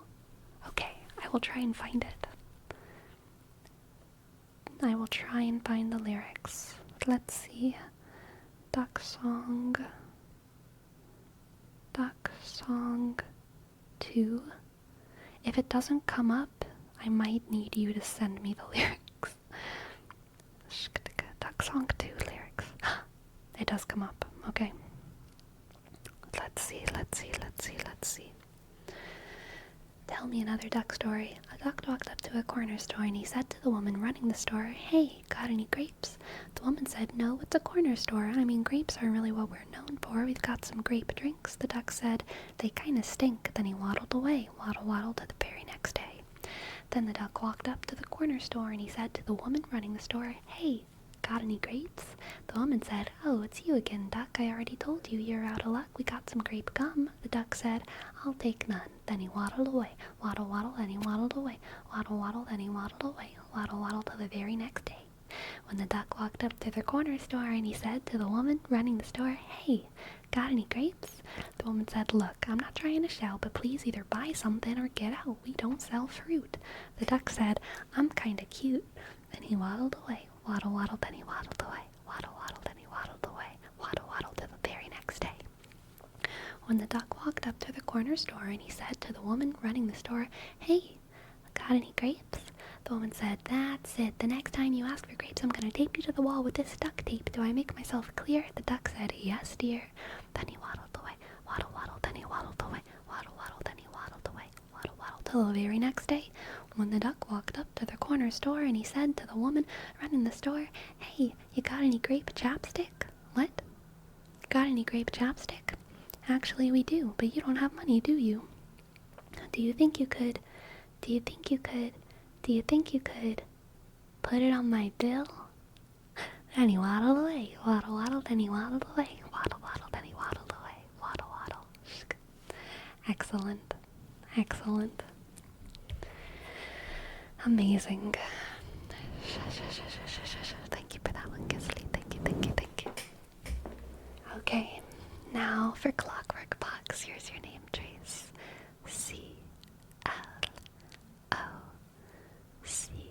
CLOCK, click, W, shk, O, R, shk, K, sk, up, shk, O, sk, X, click, 3, shk. Thank you, Clockwork Box. Thank you.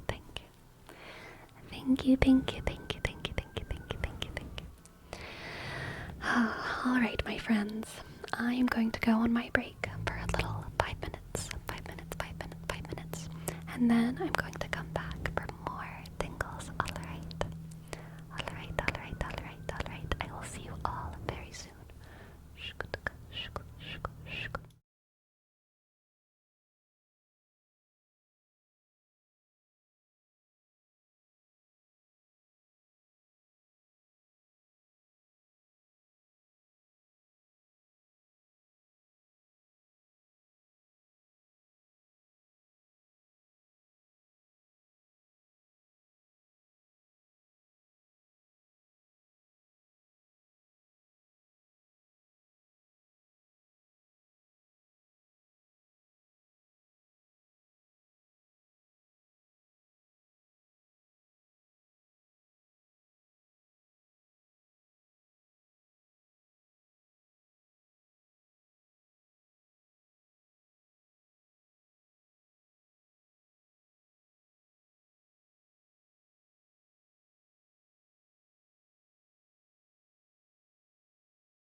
I am returned. I am returned. How was your break, everyone? Waddle waddle. How was your break? Waddle waddle. Hello Soda Planta. Hello King Crimson. Hello CEO. Hello Prime Token. Hello Barom. Hello. Hello the closer Destructicon Runewood. I'm glad you had a good break, Mayhem.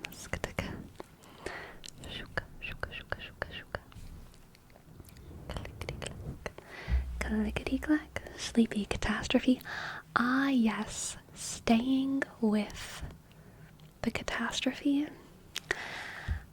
This is your internet, niche internet drama of the week update. This is, Cranberry Hour. Welcome to Cranberry Hours. Who else? Is there anyone else here who is heavily invested in the Paul and Morgan girl-defined Beth and Dav fundy deconstruction drama on the internet? Anyone else? This is your roll call. 10, 9, 8, 7, 6, 5, 4, 3, 2, 1. No one. Amazing. Amazing. I'm vaguely aware of it, but do not know any of the deets. These are so many words in a combination. Okay, yes. Let me tell y'all.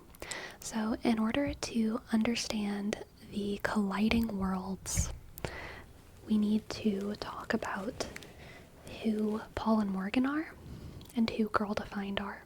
Both of them are Christian YouTube channels. Kind of old Christian YouTube channels, very firmly established. Their heyday for both of them was a couple years ago, and both of them since then have slowly been getting less and less and less views. Paul and Morgan are a couple, and they have talked a little bit about how they've been honestly struggling to support themselves, because they are full-time YouTubers, and in the past year or so, they have not been getting very many views like they used to. They used to make videos about things that were like, not kissing until you're married, like pretty traditional Christian stuff. And since then, they've done some reacting content. They've done a little bit of back and forth with Jacqueline Glenn, who used to be in a relationship with Social Repose, who used to have drama with Onision. Oh god, do the bubble. The bubbles think that they're separate, but they're all intertwined. But anyway, so that is Paul and Morgan. How I feel about Paul and Morgan, they are definitely, they're pretty firmly like evangelical Christians, very different from the kind of Christianity that I partake in and that I have partaken in my life. They get a lot of criticism because with any Christian couple there will be accusations of abuse, unfortunately, which is rooted in the truth of like the fact that the people in regressive systems oftentimes do suffer more abuse than other people. But the accusations against Paul and Morgan are quite unfounded. They seem to be a very happy couple, okay? Every couple has a different dynamic, and they definitely do have a dynamic where they like tease each other a little bit, and they're also not super smiley. They're not like smiley happy all the time. They're not smiley happy all the time, and so people accuse both of them of people accuse Paul more of like abusing Morgan. And there's definitely been moments in like their live streams and stuff where like Paul has been rude to Morgan, but it seems clear to me that they do love each other and they are in a happy relationship, and people are sometimes rude to their spouses. It is no big deal. It is no big deal.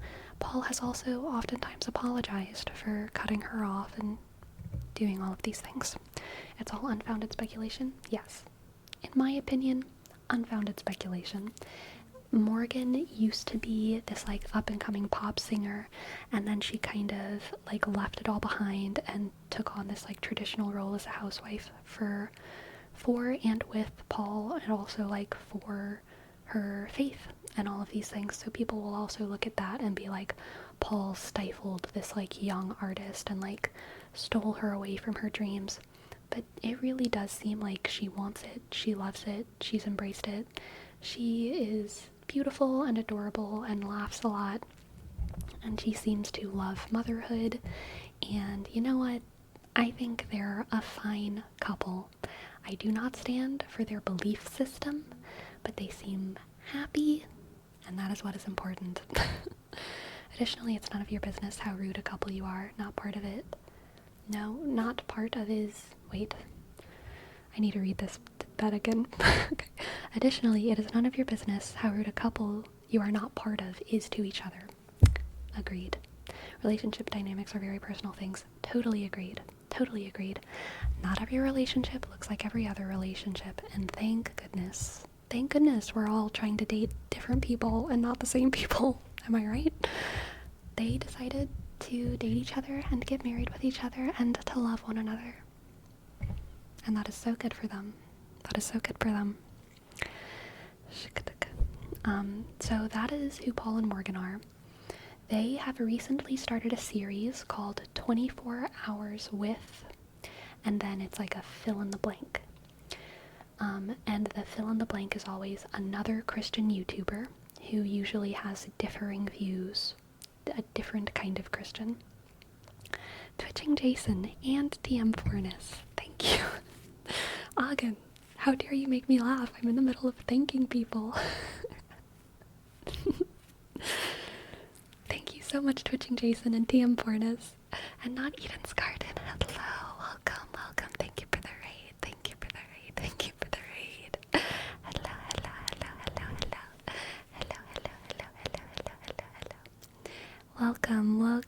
Welcome. So nice to see you all.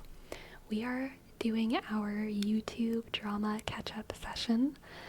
And I'm in the middle of talking about who Paul and Morgan are. Don't y'all worry, it will get very interesting soon. But first, let's do some name traces for Twitching Jason and TM Forness. Twitching Jason, T, click, W, sk, I, dot, D, sk, C, H, click, I, dot, N, sk, G, click, J, A, click, F, O, sk, N, click. Thank you, Twitching Jason, thank you. And TM Forness, thank you as well. T, M, for, N, click, E, sk, S, ask, underscore. Thank you, TM Forness. Thank you. And Bitter Brush, thank you, Bitter Brush. Thank you, Bitter Brush. B, click, I, click, double T, shkataka. E, sorry, Bitter Brush, I'm distracted by what Destructicon just did. R, B, R, U, click, S, H, click.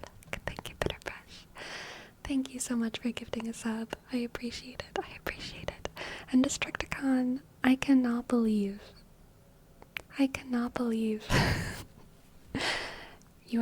you gifted a sub to this individual. This nefarious individual.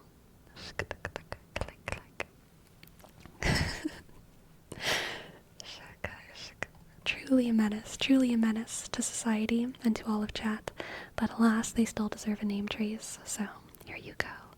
U, click, N, sk, D, click, E, sk, R, click, W, sk, E, sk, A, click, R, sk, D, click, H, sk, 1, E, sk, up, sk. Thank you, Destructicon, for putting us all in danger. Anyway, Paul and Morgan have recently started this series called 24 Hours with fill in the blank, and it is always another Christian YouTuber who has different views from them. The first person that they did this with was Isaiah someone, and it was a good episode. It was interesting, but like, I don't know, I didn't really know the other guy, so whatever. The second video was 24 Hours with 24 Hours with Bethany Beal. Now, let me talk to y'all about who Girl Defined are. Girl Defined is an old school Christian YouTube channel that are very memed on. They are two blonde sisters whose family has like ties to the Nazis. If you go really deep into it, they are probably not Nazis, but like they do have roots that people bring up sometimes. Poor them, honestly, that really sucks. The Nazis had families, their families had children, and their children had children, and it's very embarrassing for them all, I'm sure. But, yeah, unfortunate. Two blonde Christian fundamentalist sisters, and they are probably even, I would say, more, or what they have touted on their YouTube channel is kind of a more extreme version of Christianity, I would say, than the stuff that Paul and Morgan have talked about. Mostly because Paul and Morgan mostly give like relationship advice and kind of talk about broad Christian ideas, but Girl Defined is specifically a channel targeted at women, telling women how to be good women. Like, that is the point of their channel, to live as God defines womanhood. That is like the point of their channel. Be a woman as God wants you to be a woman. And their early content was all about modesty, all about purity culture, and extremely cringe in a lot of ways. They are also like super smiley all the time and very like on, and their personalities are like very, dare I say, obnoxious. I'm sure some people enjoy it, but it's like it's very easy to cringe at, which is why so many people have made reaction videos to them being like, these people are cringy, these people are cringy. So they are one of the most heavily reacted to channels when it comes to like reacting to crazy Christians, even though they're not actually that big of a channel. There's channels that are way bigger than Girl Defined. Girls Gone Bible comes to mind, which get so many more views and are touting the same weird messages, and no one talks about them because they're not cringy. They're just two LA gorgeous girls talking about God in their lives, and but they're just like very beautiful and charismatic, and so people leave them alone. But Girl Defined is cringy, and so they get reacted to, and they get a lot of hate. They have gotten a lot of hate over the years. Another thing that they get hate for, or get criticism for, is hypocrisy, because they both talk about how, like, as a woman, you should not be talking, you should not be owning a business, you should not be doing anything, you should just be a housewife, you should blah, blah, blah, blah, blah. But they are both clearly businesswomen, women, having this YouTube channel, having a managing, I think, some kind of Christian fellowship in some kind of way. Bethany, the one of the sisters, is an entrepreneur. She like sells classes on like being an entrepreneur woman. So kind of like people accuse them of hypocrisy. Didn't one of their husbands do conversion therapy? No, so that is a rumor. It is untrue. It is untrue. I do think it's important to note whenever these kinds of rumors are untrue, right? Eventually, in both of their YouTube careers, Kristen and Bethany, those are the two sisters, both of them have gotten married, and their marriages are heavily scrutinized by the internet because people have been hating on this channel for so many years. And like, y'all, I disagree with almost everything that comes out of these girls' wives, these girls' mouths, but I don't think we should be hating on these people, accusing their husbands of going through conversion therapy, starting these crazy rumors. Obviously, that is unkind and unproductive and not good, right? Not good. But that is what happened to them, and what continues to happen to them. Everything that comes out of these girls' wives is crazy. Death threats and unfounded rumors are not needed. Exactly. Be a trad wife and take my girl boss course. Yes, very much. Yeah, I hate them for the fundamentalism, not the other stuff. Exactly. Do you think your makeup is in a God-honoring way? What a wild title. Yes, they say a lot of like funny. They're very quotable. They're very quotable because of like how absurd some of the stuff they say is. But anyway, Kristen got married to a guy. Bethany got married to a guy. Bethany and Dave got married, and their relationship very heavily scrutinized.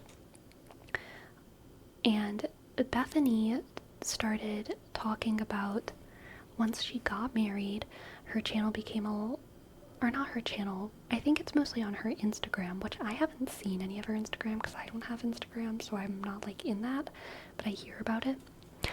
A lot of her Instagram turned into kind of like Christian-based, sex-positive stuff about how to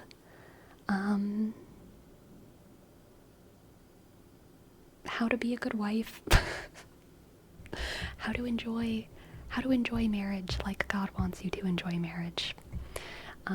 So people criticize them for that as well. Like, oh my gosh, as soon as you get married, all of your content is about sexuality and blah blah blah blah. But that is very, very funny of them, actually. Like, if you're in these circles at all, if you are in Christian fundy circles, that is, as soon as you get married, you're supposed to talk about that all the time and enjoy it. It's like kind of the point. Funnily enough, outside of Christian circles, it's less of a big deal and not something that you talk about all the time, at least in my experience. But that is neither here nor there. That is Girl Defined, and that is Paul and Morgan. So Paul and Morgan were planning on doing a 24 hours with Girl Defined video, but Kristen of Girl Defined couldn't make it, so it ended up being 24 hours with Bethany Beal, which ended up actually being 24 hours with Bethy and Dave, her husband. 24 hours with Beth and Dave. And it was interesting because in that video we learned that Bethany and Dave are not the same kind of Christian. And this blew everyone's brains open because we were like, Bethany Beal, traditional fundy girl, is with a Lutheran who does liturgy. And y'all who are not in Christian bubbles might not know what a big deal this is, okay? But like, this is a big difference. Because people who are kind of evangelical, fundy, their practice of the faith and their treatment of the Bible is, I don't know what the best word is to describe it. I would say it's more strict and less interpretive. It's fundamentalism, right? It's fundamentalism. Whereas like Lutherans, Methodists, Presbyterians, and also other forms of Christianity like Catholicism or Greek Orthodox or whatever, we have liturgy. Liturgy is a fancy word for ritual. So instead of church just being Bible study, liturgy is where you go and there's like a routine of what you do, and you take the Eucharist, and there's songs at specific moments and the specific readings at specific times that are it's like a less intuitive thing, because it's a strict ritual that we do. We have better aesthetics. Yes, I would say so.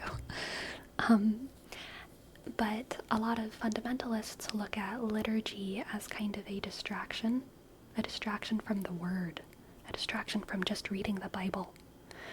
A lot of fundamentalists just, like, the Bible is the core and soul and the only thing of the faith.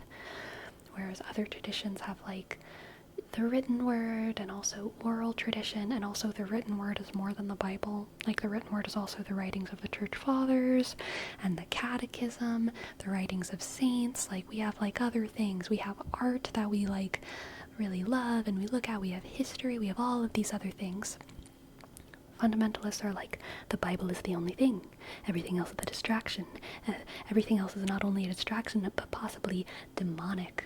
Because a distraction from the Bible is not, like, you know, if you're distracting cheese with grapes, not a big deal. But if you're distracting from the Bible, demonic.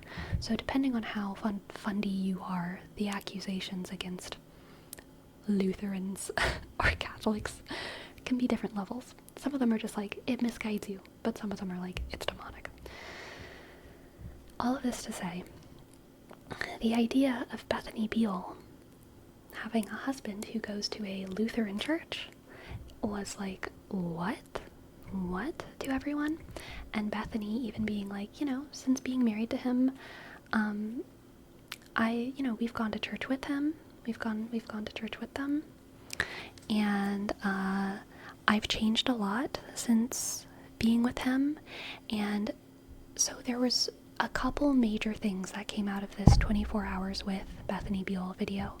One of them was that for the first time we got to see Bethany's real personality, because in all of these Girl Defined videos, she's been a teacher. She's been a teacher teaching women how to be better women, and it's a very different vibe. And in this video, she was just like a mom and a wife and a girl and herself, and talking about her own beliefs, about herself and her marriage and her children, you know, and not trying to dictate for anyone else. And so a lot of her natural personality came out, and it was sweet. People liked it. Everyone was like, "Aw, Bethany, that's so nice." Because she just seemed like kind. She just seemed kind, and she seemed very open-minded to her husband having a different belief system than her. And that was surprising for everyone, including Paul and Morgan, who in the video were like, "What? You do what? You're doing what? Interesting. Oh, interesting." And then, sounds like it goes against her internet persona. Yeah, a little bit. And then there was a scene where they were talking at the dinner table. Paul and Morgan and Dave and Bethy were all talking at the dinner table about struggles with the internet and how people perceive them in their relationships. And it was so, like, it was really, really real, because Dave and Bethy and Paul and Morgan are kind of in opposite situations. Dave and Bethy, people on the internet love to accuse Bethy of abusing Dave because Bethy is like this strong, she's a woman with a strong personality, and she has a lot to say about God. And Dave is clearly a little bit more like soft-hearted and kind and gentle, or at least that's how he's come across before. Paul and Morgan are in the opposite situation where people are always accusing Paul of abusing Morgan because Paul has this like strong personality and Morgan is like a little bit softer and kind and blah blah blah blah blah. And they were both talking, like both couples were talking at the dinner table about how they handle these internet critiques and how they handle accusations of abuse, and also how Dave and Morgan handle people telling them, like, I hope you find happiness one day. Or like, I hope you realize that this isn't a good relationship, and blah blah blah blah blah.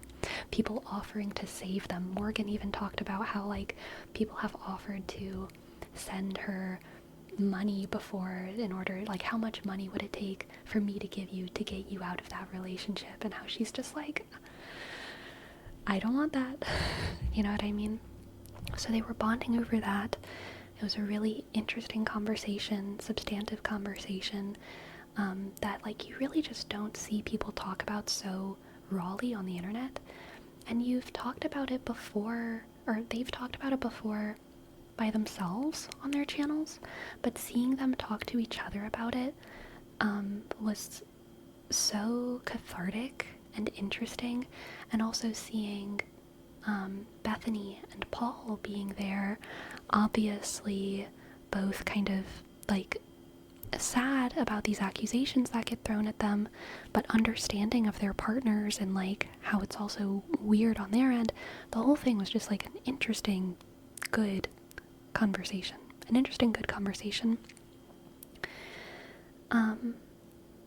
And by the end of that video, it was clear that like Bethy has a personality that's actually quite sweet. Dave has a personality that's quite sweet. They seem to be in a happy relationship. They're also in a relationship where they have differences in their faith. And Bethany seems to be happy, and I wouldn't say okay with that. Like, I think she would probably rather it if it weren't that way, but she loves her husband. You know, she loves her husband. So then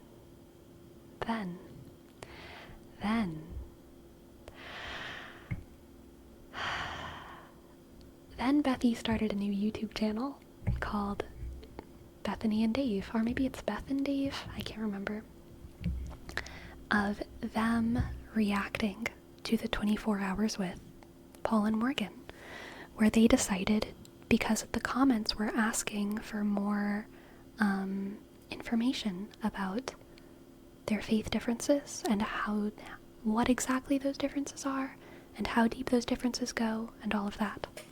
And so they decided to start a new YouTube channel where they could talk about it, just them two, their couple's YouTube channel. And it was honestly a beautiful video, okay? It was beautiful. Dave and Bethany, channel name Sleepy, thank you Dolly. They went into detail about how Dave is deconstructing, completely opposite word, deconstructing Christianity, and how at this point he really struggles to even call himself a Christian. And he explained the evolution of him being a, Bible-believing Christian into being someone who doesn't consider Christianity to even be good news at all. He described that transition really honestly and really eloquently, and it was clear that he was speaking his truth, and Bethany was like right there with him the whole time. While he was talking, they were smiling at each other and like touching one another's arms and very clearly just like still being deeply in love, even though Bethany is sad and struggling with her husband's loss of faith. And Dave talked about in that video how he feels sad because he knows that it's not exactly what Bethany signed up for when she married him. And then Bethany talks about how it's definitely not what she expected, but that she married him because he's a man who has so much integrity and who he knows he uses his brain and his heart to like come to good conclusions, and how she trusts him as a leader of their family. She's, still speaking in like fundy language a little bit, but she clearly like doesn't think any less of him. And she even says in the video, like, I love you now more than I did a year ago when we married. I love you more now than I did when we met. Like, I am with you on this journey, all of that stuff. It was a really beautiful video, truly, truly. And it was definitely not what people were expecting. Definitely not what people were expecting. And in response to this, the Fundy community sent them a lot of backlash, but there's a community called Fundy Snark. Fundy Snark is a subreddit that has like a whole internet branch. They're called like the Fundy Snarkers, the Fundy Snark people, and they're people who just like hate. They are haters, usually haters of fundamentalist Christians, people who like start these kind of mean rumors about fundamentalists. Every now and then they do important and fine and good things, but for the most part I would say that, like, I mean, it's in the name, right? It's called Fundy Snark. They're mostly teasing fundamentalist Christians, but they're not fundamentalists themselves, Miss Hollow. They're usually like kind of angry atheists. The Fundy Snark community is like an angry atheist community where, like, the original point of Fundy Snark, the subreddit, was to just post embarrassing fundamentalist moments. Like, look at this link of this fundamentalist being embarrassing. Let's all laugh.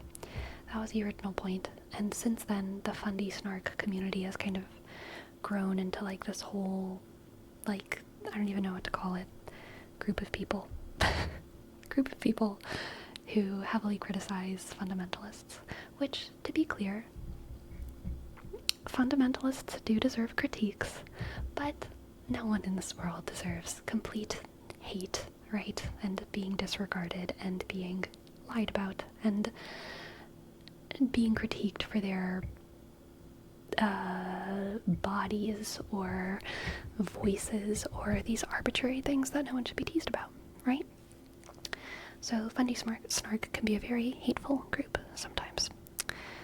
But the Fundy Snark community, in this video where Dave and Bethy were talking about their faith, all the Fundy Snarks put on their love hats, and they were like, we are so happy to see your relationship, Dave and Bethy. This is beautiful. So glad that you're deconstructing. So glad that blah, blah, blah, blah, blah, blah, blah, blah, blah.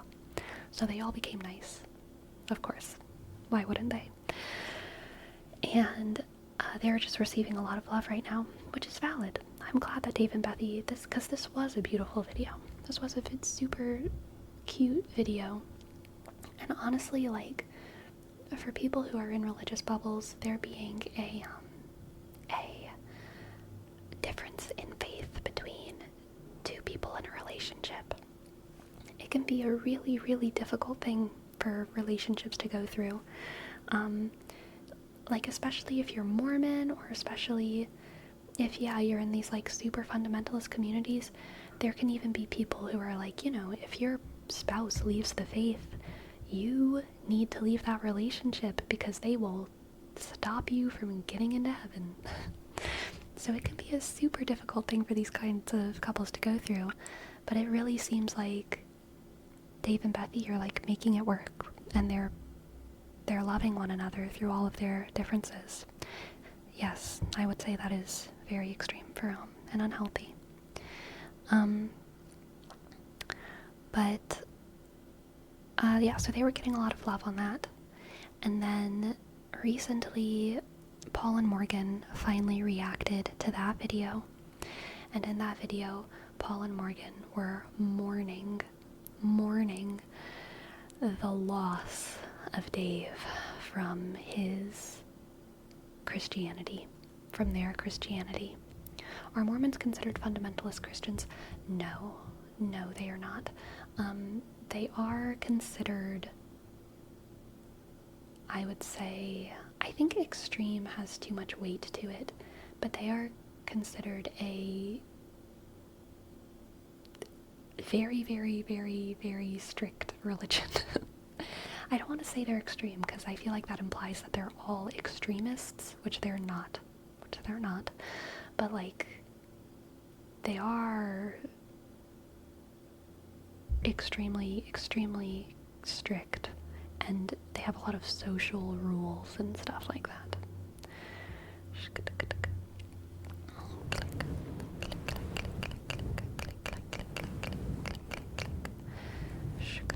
Really? I ask because I am one and this sounds nothing like me? Very interesting, very interesting. I'm sure that there's differences in different areas as well, like when it comes, like, because I know that the Mormon church is like spread throughout the whole world, but like generally, like the Mormons of Utah and like most of the Mormons in the US, there's a lot of associations between Mormonism and like control over your life in certain ways. I think Utah has its own subculture, and that's how most people think of us. That's probably true. Utah is definitely like in its own little bubble.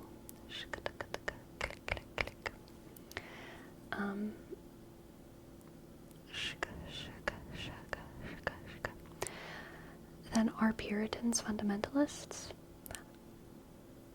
That's a good question, Isolated. I'm honestly not sure.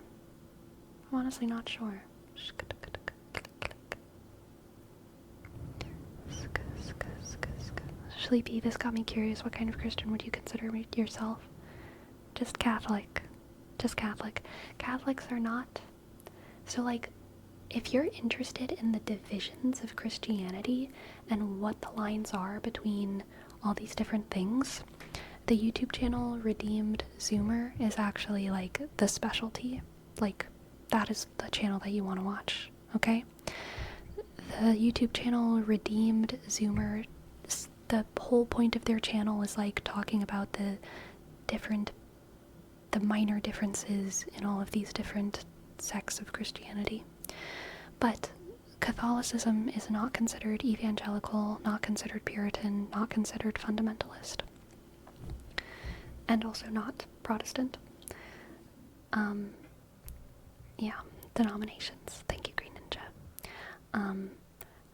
The way I think of it, and this is like super, super oversimplified and probably doesn't work all the time, okay? And this is also my own Catholic bias. But the way I think of like the branches of Christianity is like, first there were the Catholics. The Greek Orthodox are also sometimes called the Greek Catholics, okay? So I'm including them. They were the original Christians. There's like an apostolic line of succession that we can trace back to these people. Then there was a split between the Greek Orthodox and the Catholic Church, which happened because of Pope drama. So then we have two kinds of Catholics. There's the Greek Orthodox and the Roman Catholics. And then there was the Protestant Reformation, which happened in the, late 1400s? 1500s? I think it was the late 14s, right? Or was it the 13s? I can't remember.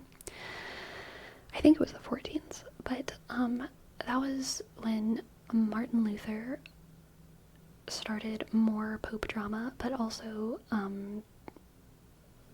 it was more than just Pope stuff. It was also like Bible stuff and like other things 1500s? Gotcha. And so then there were the Protestants. And in my head, the first wave of Protestants were the Lutherans, the Calvinists, the Presbyterians, the Baptists. I think we can throw Church of England in there. The Episcopals. Those denominations are like, they're different from Catholic, but they're very distinct from Catholicism, but they're also like clearly from the Catholic Church. They usually involve, I think, some amount of liturgy, and most of them originated in Europe, in various places in Europe. And then a lot of fundamentalism in my like brain map of this started in the US. A lot of fundamentalism started in the US.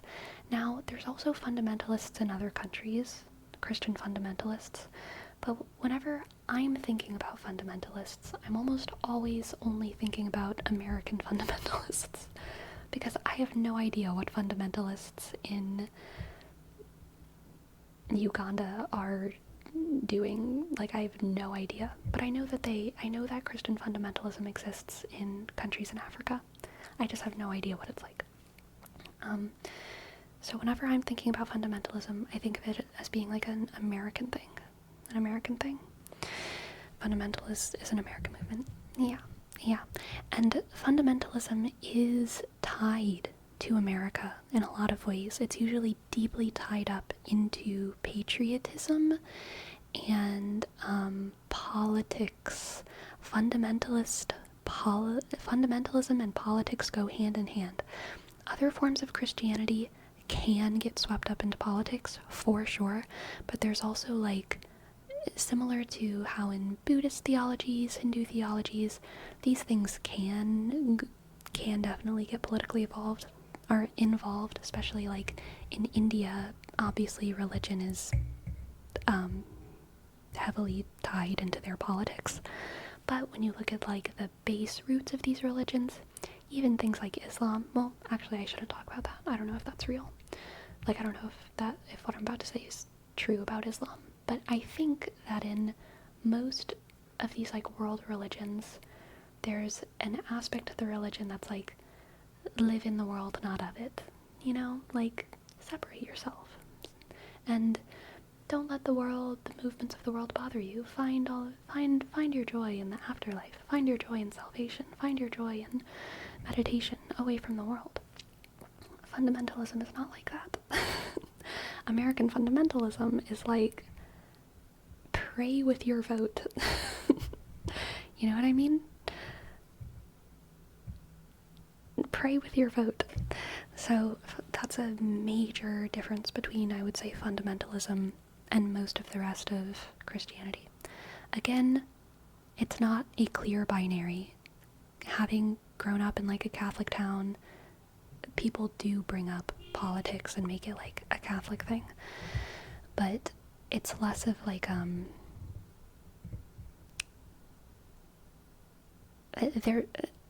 it's not purely that. There's just a little bit more variety.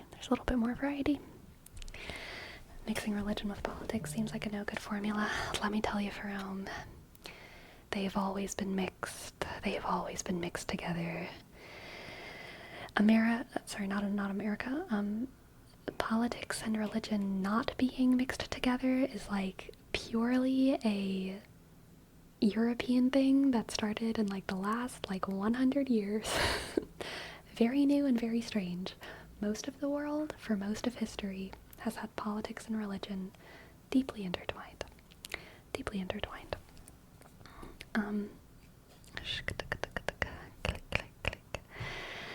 But the USA is definitely still very like politics and religion. We say separation of church and state, but like, it's just a joke. It's just a little funny.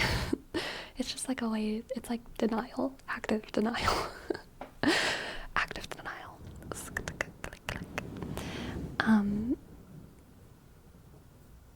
Anyway,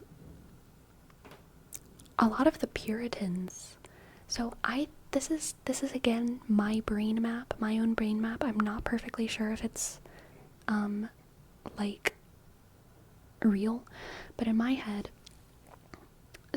there's like literally like a line where I draw across the map of like the Catholics, like starting in like the Middle East, the Catholics and the Greek Orthodox and all of them, like the Christian religion like started in like the Middle East, and then it moved west, and in my head, like, you know, it was all around Europe for a while, and then in Germany the Protestant Reformation happened, and then as we move west in England, I think of the Puritans starting to exist in England, and then England was like, we don't like you Puritans, and so then the Puritans were like, I guess we'll move to the New World.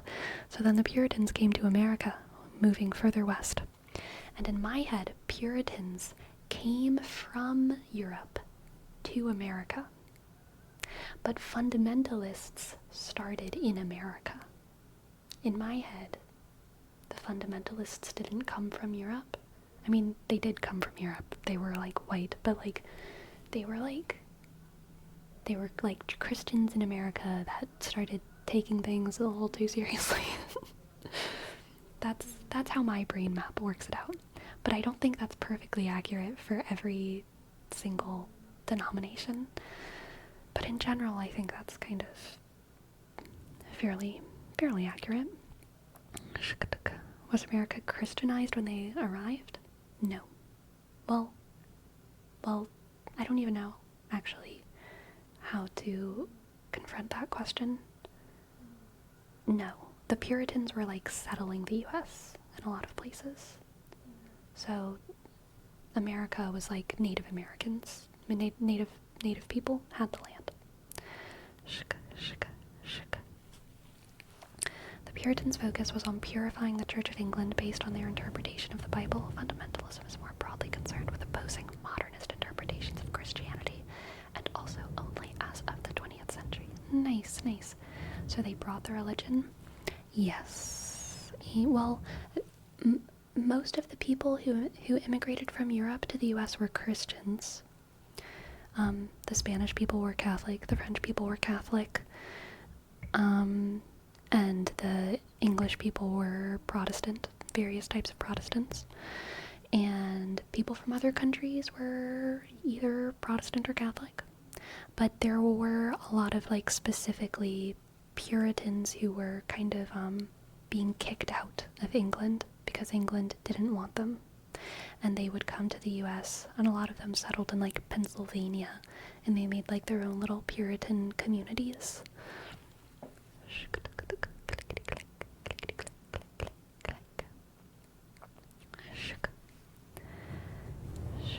So it was around the same time period? Yeah, for sure. The Quakers are one? Yes, the Quakers. The Quakers were Puritans.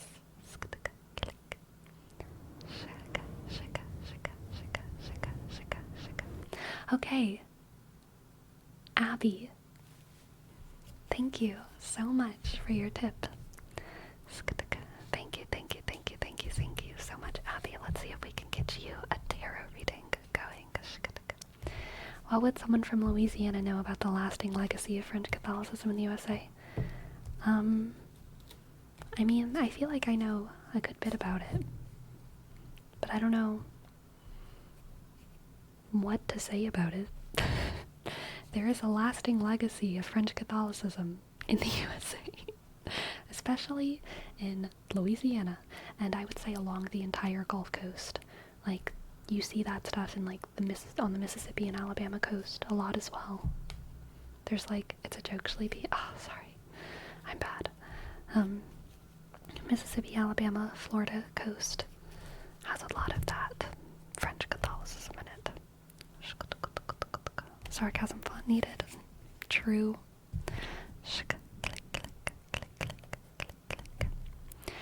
Okay, let's see, what do the cards have? For Abby.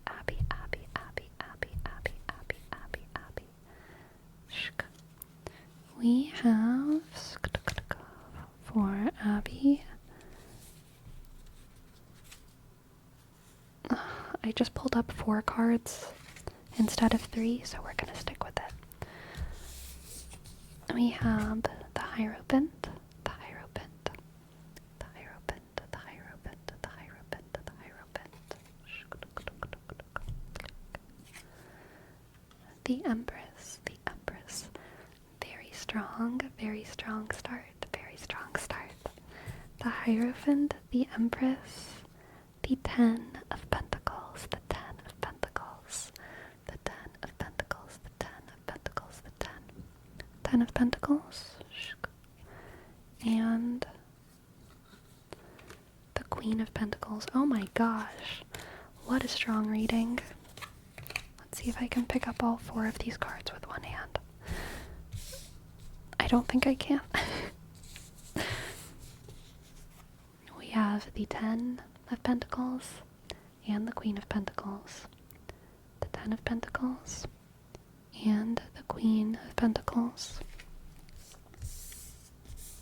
And the Empress and the Hierophant. The Empress and the Hierophant. The Empress and the Hierophant. Clickety-click. Also, Dark Blue House, you totally reminded me. I didn't even name evangelicals on my brain map. Okay, put a pin in that. We're going to come back to what evangelicalism is in my brain map, because all of these things are like loosely defined after this reading. Okay. The Hierophant, the Empress, the 10 of Pentacles, and the Queen of Pentacles. Okay, so Abby, you have an incredible ability to lead and to nurture. To lead, to nurture, to create new life, to bring that life into the world and help it flourish. Help it flourish, okay? Burnout Club, thank you, thank you, thank you, thank you, thank you so much for gifting us up. Bishk, you click, arshk, and click, osk, yushk, t, click, c-l-ushk, bisk, underscore, shk. Abby, you, seeing the Hierophant and the Empress and the Queen of Pentacles together is like, you know how to be a teacher and, oh, you know what I'm getting from this?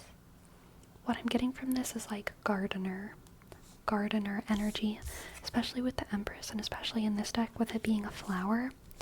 I feel like you know how to create spaces that encourage growth.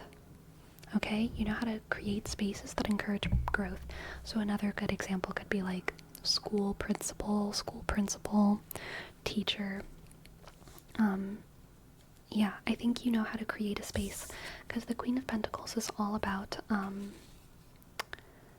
creating an environment that nurtures, and the Hierophant is all about education and discipline. The Empress is about creating new life that blooms in the world. So I'm really feeling like you know how to take a raw space and turn it into a space that flourishes with new life, like a gardener, or like someone who creates a school. Click, click. And then this 10 of Pentacles. Honestly, I think this 10 of Pentacles is about how in creating this space, you're also setting yourself up for a good life. I think this can be very rewarding for you. I think, your gardening business can be something that you support yourself off of. And I'm not giving you like specific advice here, so I don't want you to take it as that. Apply it to your life in a way that makes sense. But I think that in caring for your community, whatever way you care for your community, it's also going to be rewarding for you. It's going to come back and reward you. You will have a community that takes care of you in return for you taking care of it. in you giving yourself to your community. Your community will also always be there for you. If a storm hits, there's going to be 25 people who are like, please come stay at our house if you don't have electricity. And they're going to be like that because when they were children, you gave them a snack. You know what I mean? You are a community builder, a community nurturer, and you have so much potential to be someone who just helps people to become the best version of themselves. And I think you are also kind of an eternal student in this way as well, right? To your people.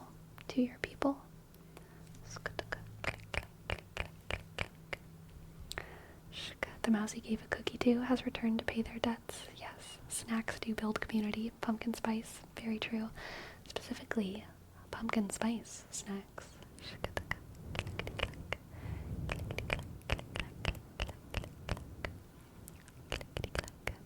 That really does resonate. My team at work is something that I try to make sure gels really well, and it's getting split up, so I'm gonna have to kind of build up that environment again with new people.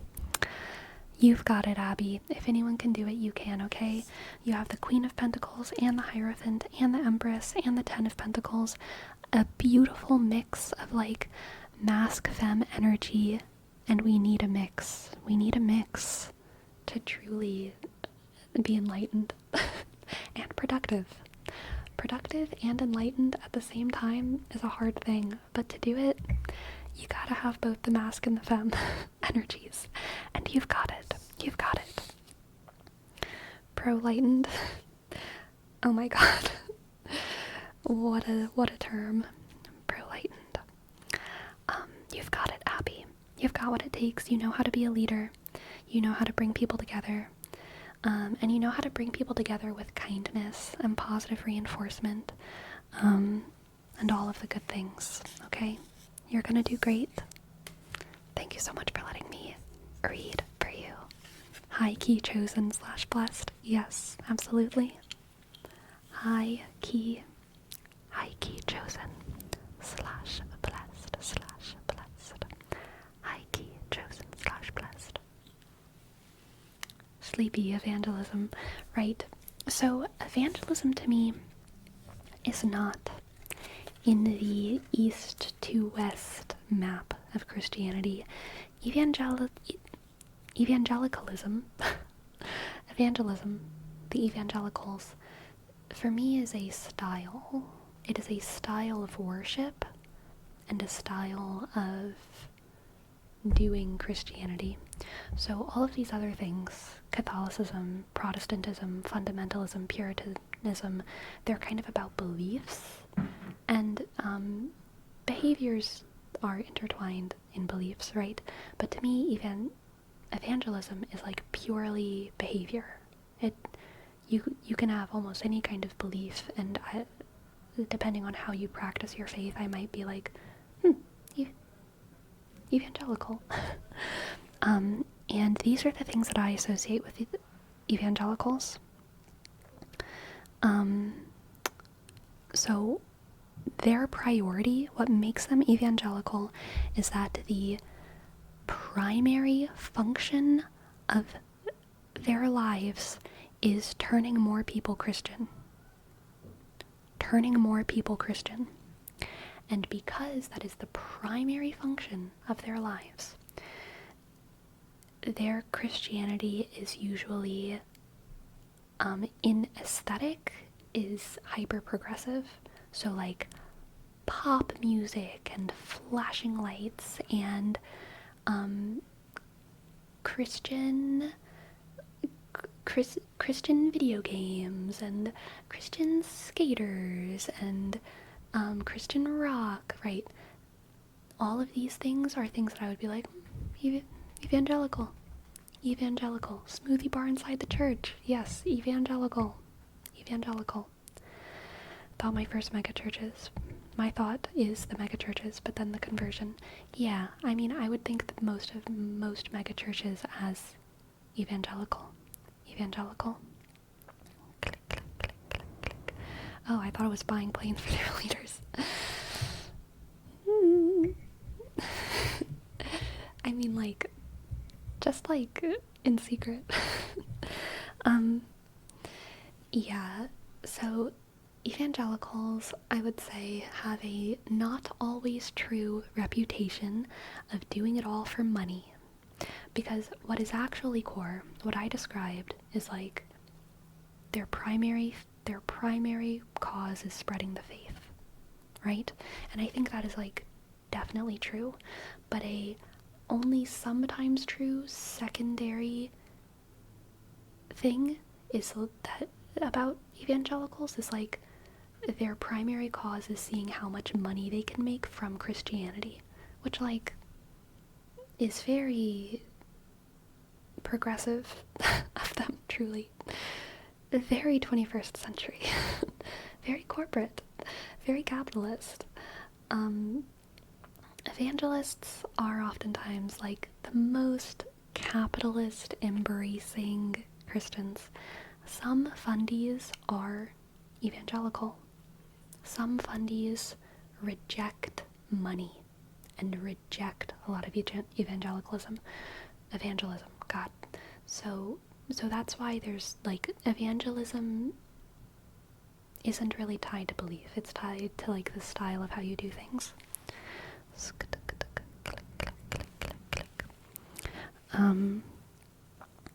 Spreading the faith also means more tithes. Yes, exactly. Gotta spread the faith to get the most recent model planes. Can't be flying around in a 2022. Yeah.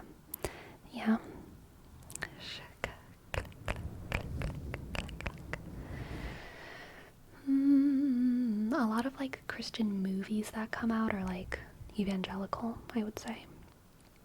Anytime, okay, I think there's like 3 groups of Christians who have like a lot of money. There's the evangelicals, always have a ton of money, and they know how to use it to advertise Christianity in a very like capitalist way, making movies, making songs, mega churches, flashing lights, big festivals, blah blah blah blah blah. And then there's Mormons. Mormons have a lot of money because most Mormons, especially in the US, are pretty strict about tithing, and like Mormons just have a very, in the US, they're very devout. You very rarely find like a casual Mormon in the US.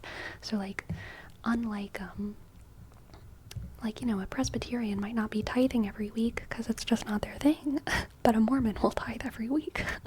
And so because of that, the Mormon church has generated a ton of money. There's some people that suspect that the Mormon church has as much wealth as the Catholic Church, which is really impressive considering how new it is. So the evangelicals have a lot of money, the Mormons have a lot of money, and then the Catholics have a lot of money. Those are like, I would say, the most wealthy like arcs of Christianity. But the evangelicals and the Mormons throw around their money a lot more because more people have access to it. More people have access to that wealth. The Catholic Church doesn't, the priests don't have access to that wealth. Only the Vatican has access to the Catholic wealth. Priests get a salary that's like $40,000 to $60,000 a year, depending on where you live in the U.S. They are not rolling in anything, okay? And so because of that, the Catholics they're not really using their wealth for like marketing and stuff, and no one really knows how much there is. And no one really knows if it's like money or if it's like wealth. I suspect there's a lot of money, but it's probably mostly like wealth. There's probably like a lot of artifacts and stuff, and like weird stuff, like weird valuable stuff that the Vatican has. But over the years, I don't know how much money the Vatican has. I'm sure it's a lot, but I don't think it's like, I would not be surprised if the Mormon Church had more money, but who knows?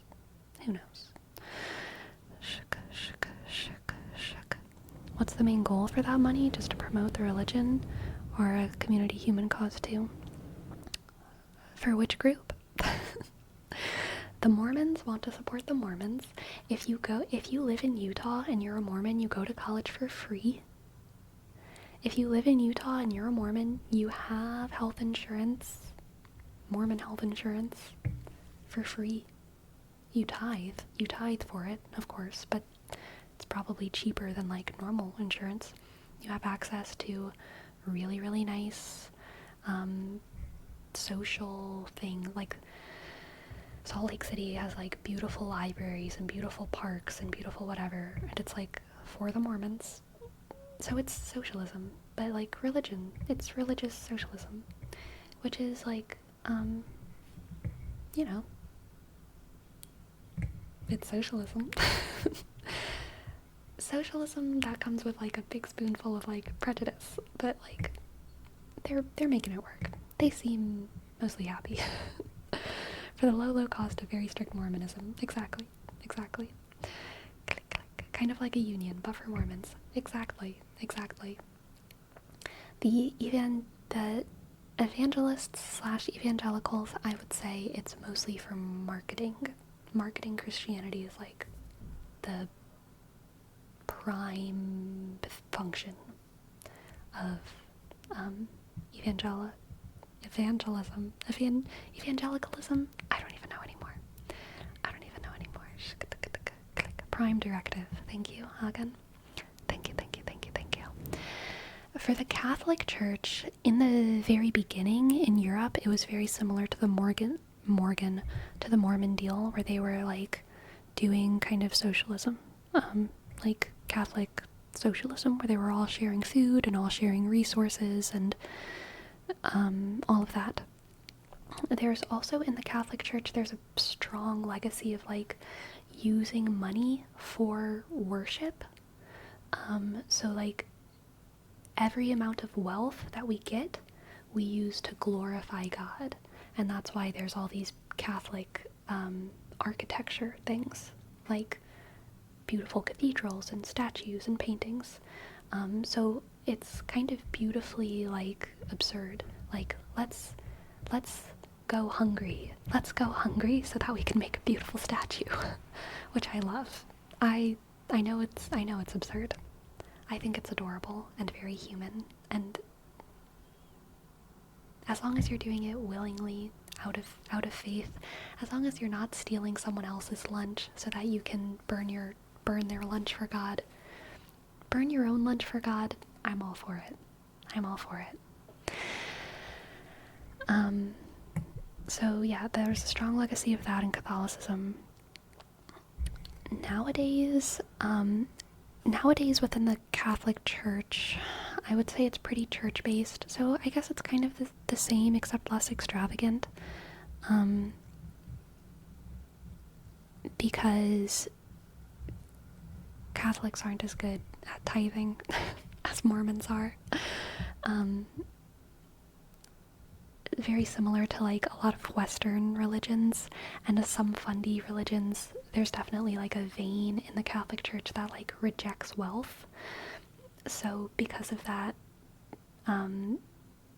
there's not as much modern Catholics who have money to throw around, in my experience.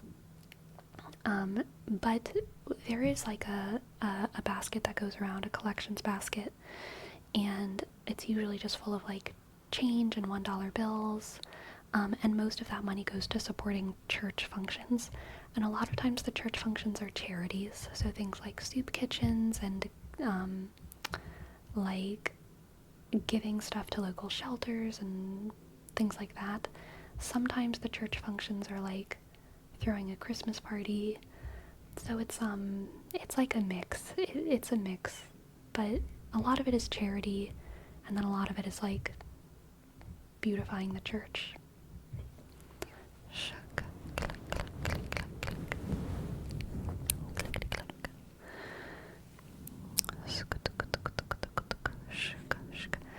You see those kids dying of hunger? Let's build a golden church for them to stare at while they're hungry. Yeah. So my great whatever grandfather, who was in the Civil War, fighting for the Union from a German settlement in the Midwest. He and all of his, all of the families, literally all of the families who got drafted, or, what's the term for when you signed up to fight in the war? Basically, the Union officers came to their village and they were like, "Thank you, enlisted. They were like, you either draft and you're either gonna get drafted in this war and you don't get paid, or you're gonna enlist and get paid." And so everyone in the village who did not speak English, knew nothing about American politics, they were like, "I guess we'll enlist. I don't know what's going on in this war, but okay." And so then they all enlisted. And all of the money that got sent back to the wives and kids at home, the wives decided to use all of that money to build that town's Catholic church. Which is so beautiful, to make a community space for all of their husbands fighting at war. But also it's all of the money all of the money but that is what they did. Based and cute, very human. This is how my church is here at Port Campbell, small Hispanic community. Yeah, for sure.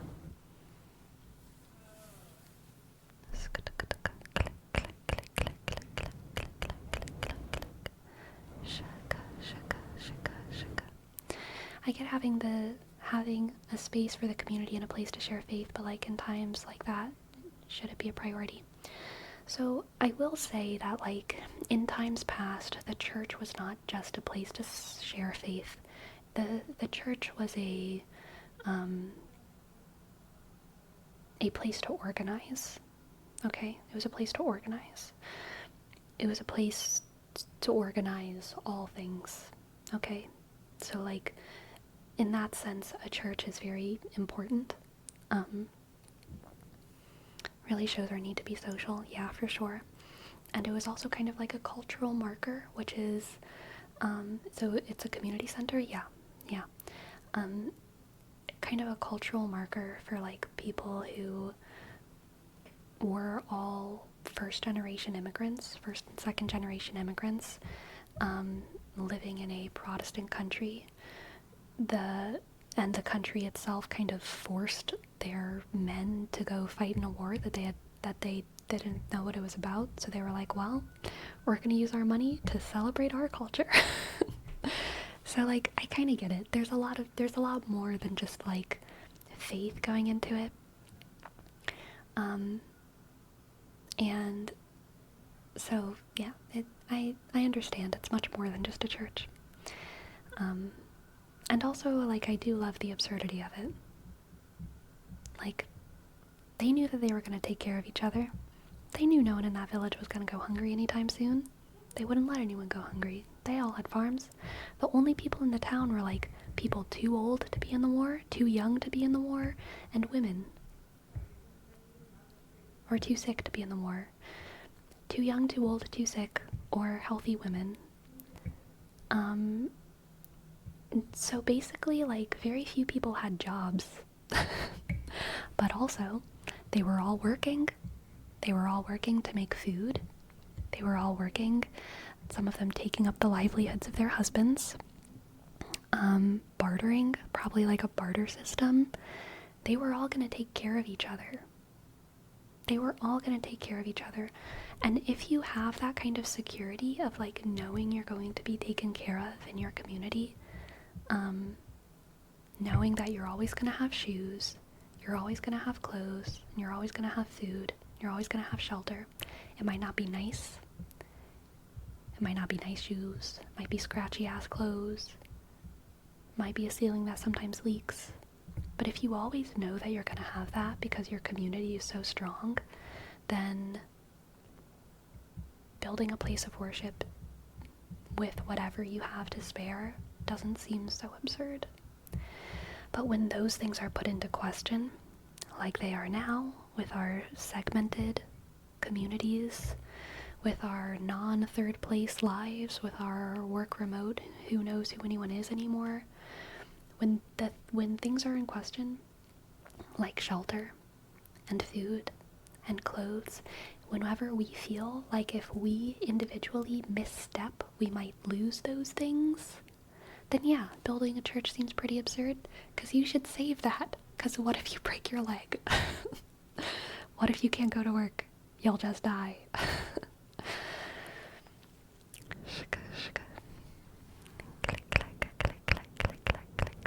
Wow, wouldn't some level of economic security just be wild, Dav? True. Ah, Dylan Vibes, thank you for your bits. Thank you for your bits. Thank you for your bits. Thank you for your bits. The village had a community safety net as opposed to our more individual or family safety nets. Exactly.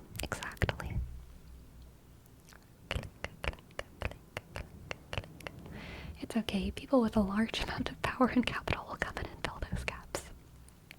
Totally.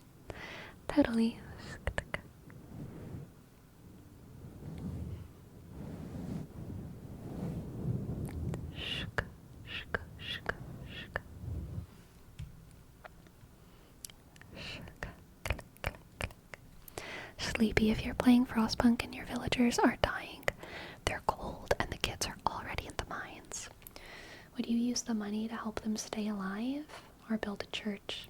I'll give you that having the space of faith does build good spirits and community, but would you consider that a priority over other needs? No. I would say we should build a place that's warm, right? We need to care for the other needs.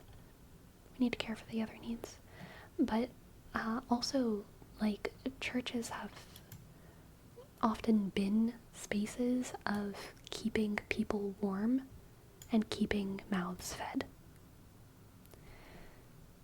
Historically. And you can use the warm space as a place of faith. Yes, exactly. And a lot of times they become that anyway, you know? If there's a religious community who doesn't have a church, who doesn't have a place of worship, it's just gonna be like the biggest tree. Everyone's gonna go there and, like, practice their faith at the biggest tree every Sunday. Or, like, wherever it is that they see each other, the town hall. Like, if there's a sorry for the bug. If you already have a religious community, they're gonna make a place of worship. It's gonna be there.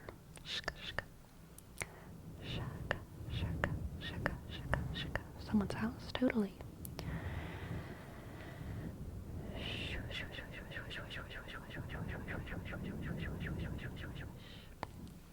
Wish, wish, wish, wish, wish, wish.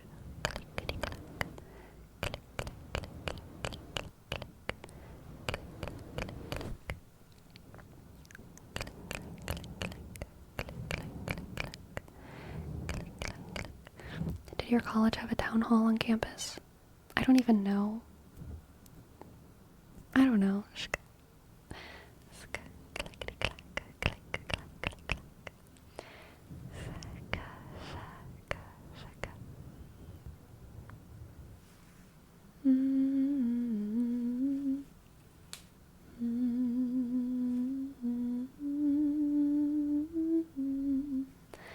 Alright, for Soda Planta, we have a word wrap before.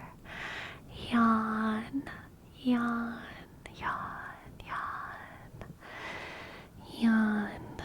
Do you want to yawn? Think about how nice it would feel to yawn right now. Do you want to yawn?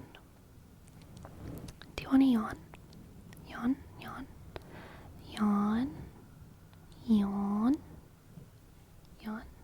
It might feel really nice. If you did a really big yawn and a really deep stretch and a nice closing of your eyes and some deep breaths, a yawn would feel good.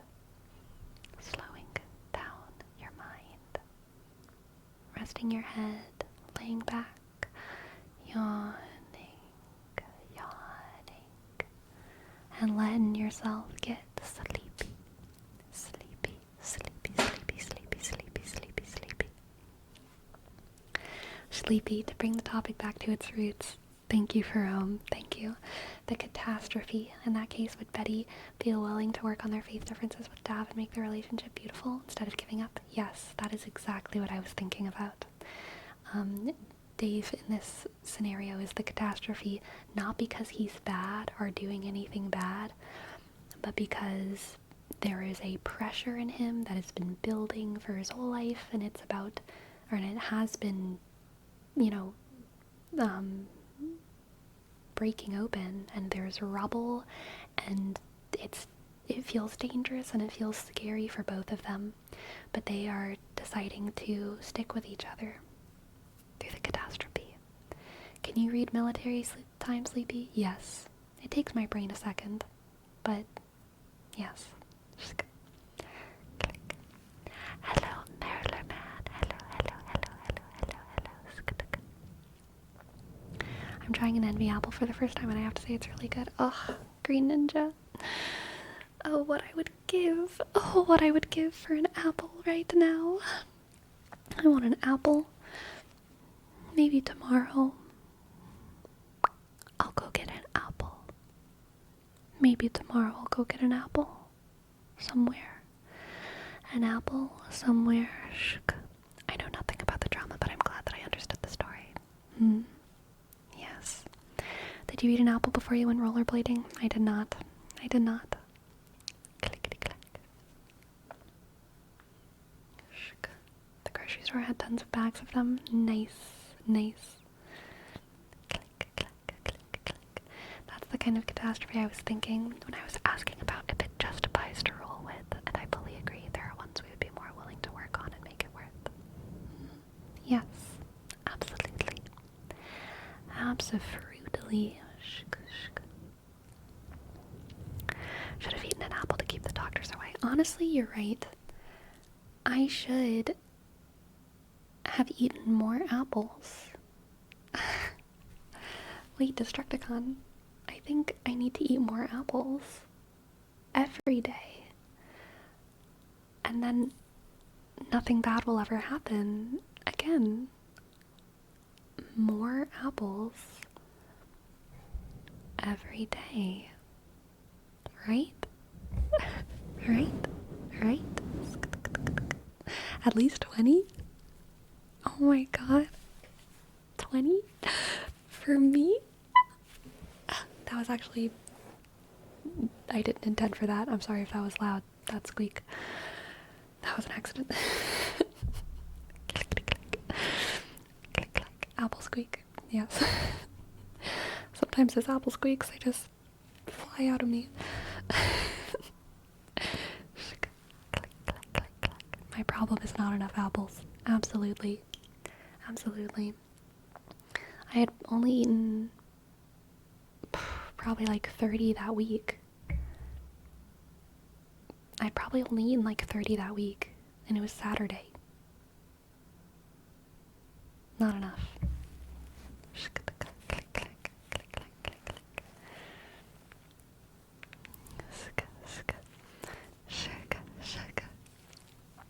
It was Friday? Oh yeah, you're right. Whatever.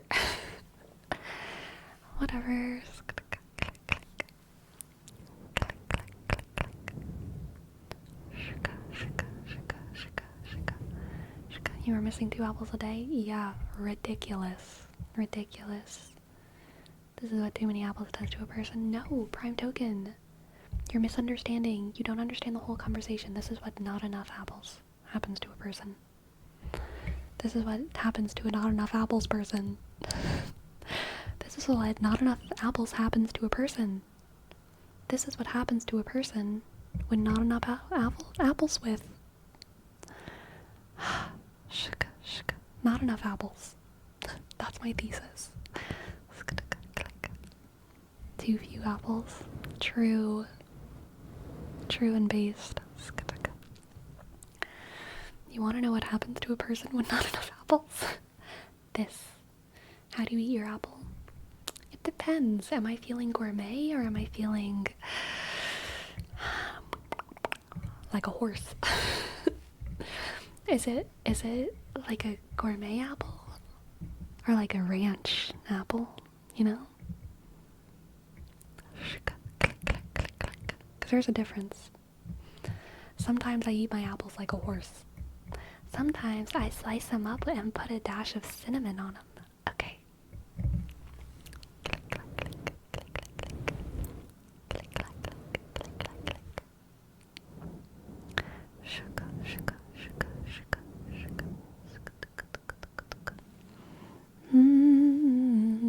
Cinnamon. I know. Did y'all hear the news? Did y'all hear the news from Aunt Olivia in the Discord? Cinnamon is poisoned with lead in America. But only the discount store cinnamon. Like at Dollar Tree and Dollar General and those brands of cinnamon is like poisoned with lead, and so it's like dangerous and don't eat it. Like really don't eat it. Especially if you're feeding it to children. Like their little bodies cannot handle that much lead.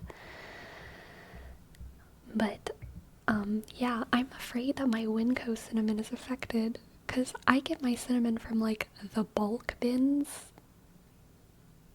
at Winco Foods, which is like the cheapest cinnamon in America.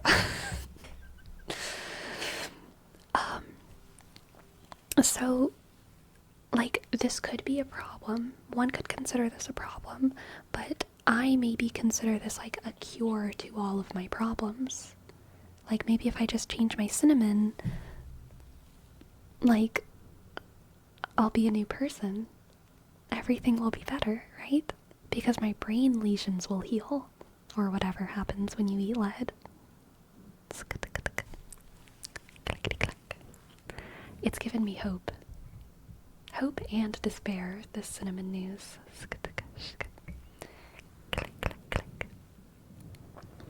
You're already compromised, missing one arm, Sleepy. Please don't risk it with the cinnamon. Cinnamon, the root of all problems. Yes. Only the discount cinnamon, though. No, that's not how it works. At this point, you're dependent on the poison. That missing the poison makes you weaker. Oh no. Oh no. You know, Sleepy, there's a reason lead paint has been outlawed. Maybe it was outlawed for, like, the rule, but, like, I'm the exception. You know? I'm the exception.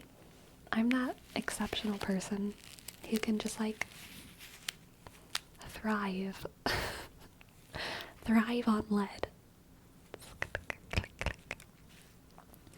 There's a reason gas is unleaded now. I don't understand how gas used to be leaded. Did that make it heavier? What was lead doing in gas?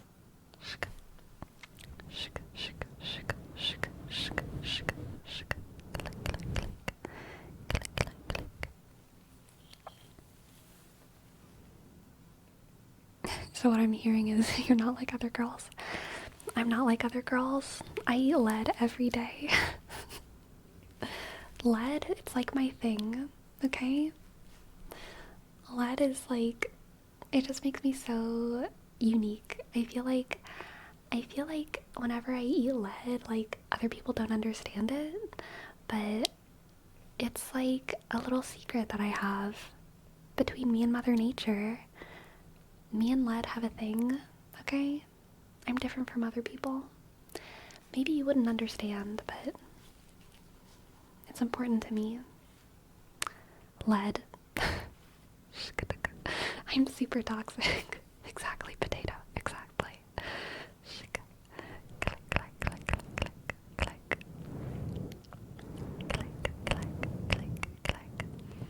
Oh, thank you, Destructicon. This is the list of poison cinnamons. La Fiesta Foods, Moron Foods, MTCI, SF Supermarket, Raha Foods, Raja Foods, Patel Brothers, Greenbrier International, Dolly Tree Family Dollar, and El Shilar. Interesting.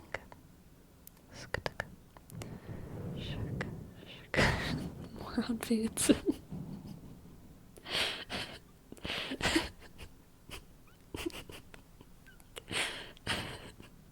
How are you supposed to pronounce it? Moran? Moran?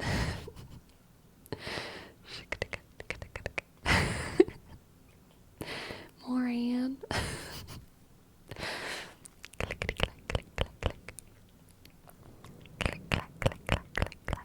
They were telling us from the very beginning.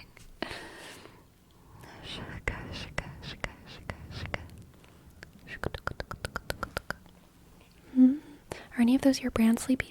I don't know. I don't even know because I get it from the Winco bulk bins.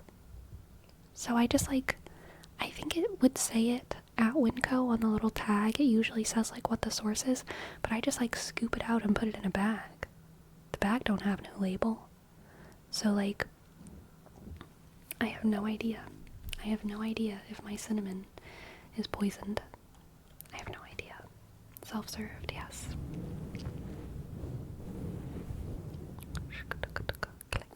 Alright, my friends. It is time. It is time to decide what to name this stream. What to name this stream. As we say, focus. We must focus, focus, focus, focus. Focus, focus, focus, focus, focus, focus. Focus, focus on the stream title. This VOD title. What have we talked about today? Focus. Think about it. What have we talked about today? Focus. We talked quite a bit about Christianity. Click, click, click. Shaka, shaka, shaka, shaka, shaka, shaka, shaka, shaka, shaka. Click, click, click, click. Clickety clack. Clickety clack. Clickety clack. Focus, focus. You got it, Sanjope. I will refund your points. Focus.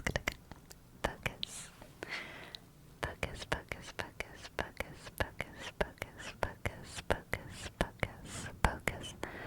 Focus, focus, focus. Focus, focus, focus, focus, focus, focus, focus, focus, focus. Clickety, focus, focus, focus. Honestly, I like that one, potato and potato of injustice. We have another focus. We have another focus. Focus, focus, focus, focus, focus, focus, focus, focus, focus, focus, focus, focus,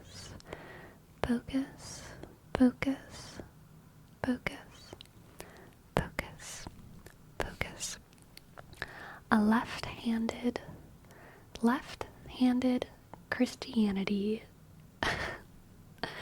Left-handed,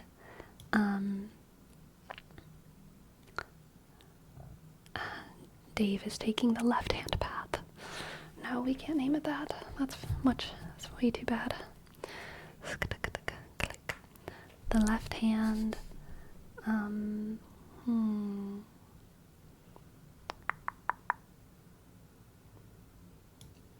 Why is Sleepy gesturing with one hand and other faith questions? Click, click, click, click, click, click, click.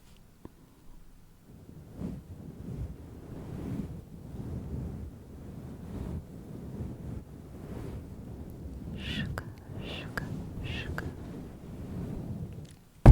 Oh, sorry for the bonk. Sorry for the bonk. Let's see.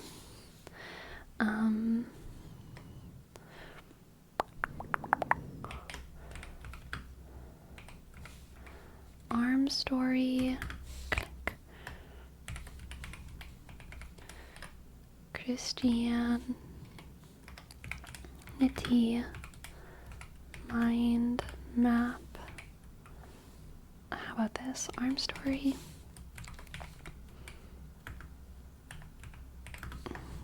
Beth and Dave and Sleepy. Just imagine this spelled correctly. Christianity mind map. How's that? Arm story, Beth and Dave, and Sleepy's Christianity mind map. Except imagine that Sleepy is spelled correctly. Click, click. Click. Clickety click. Clickety click. Clickety click. Shkadaka. Click, click, click, click, click, click, click, click, click, click, click, click, click, click, click, click. Shk, shk. Shk. Alright. Let's find someone to raid. Let's find someone to raid. Let's find someone to raid. Shk, shk, shk, shk, shk.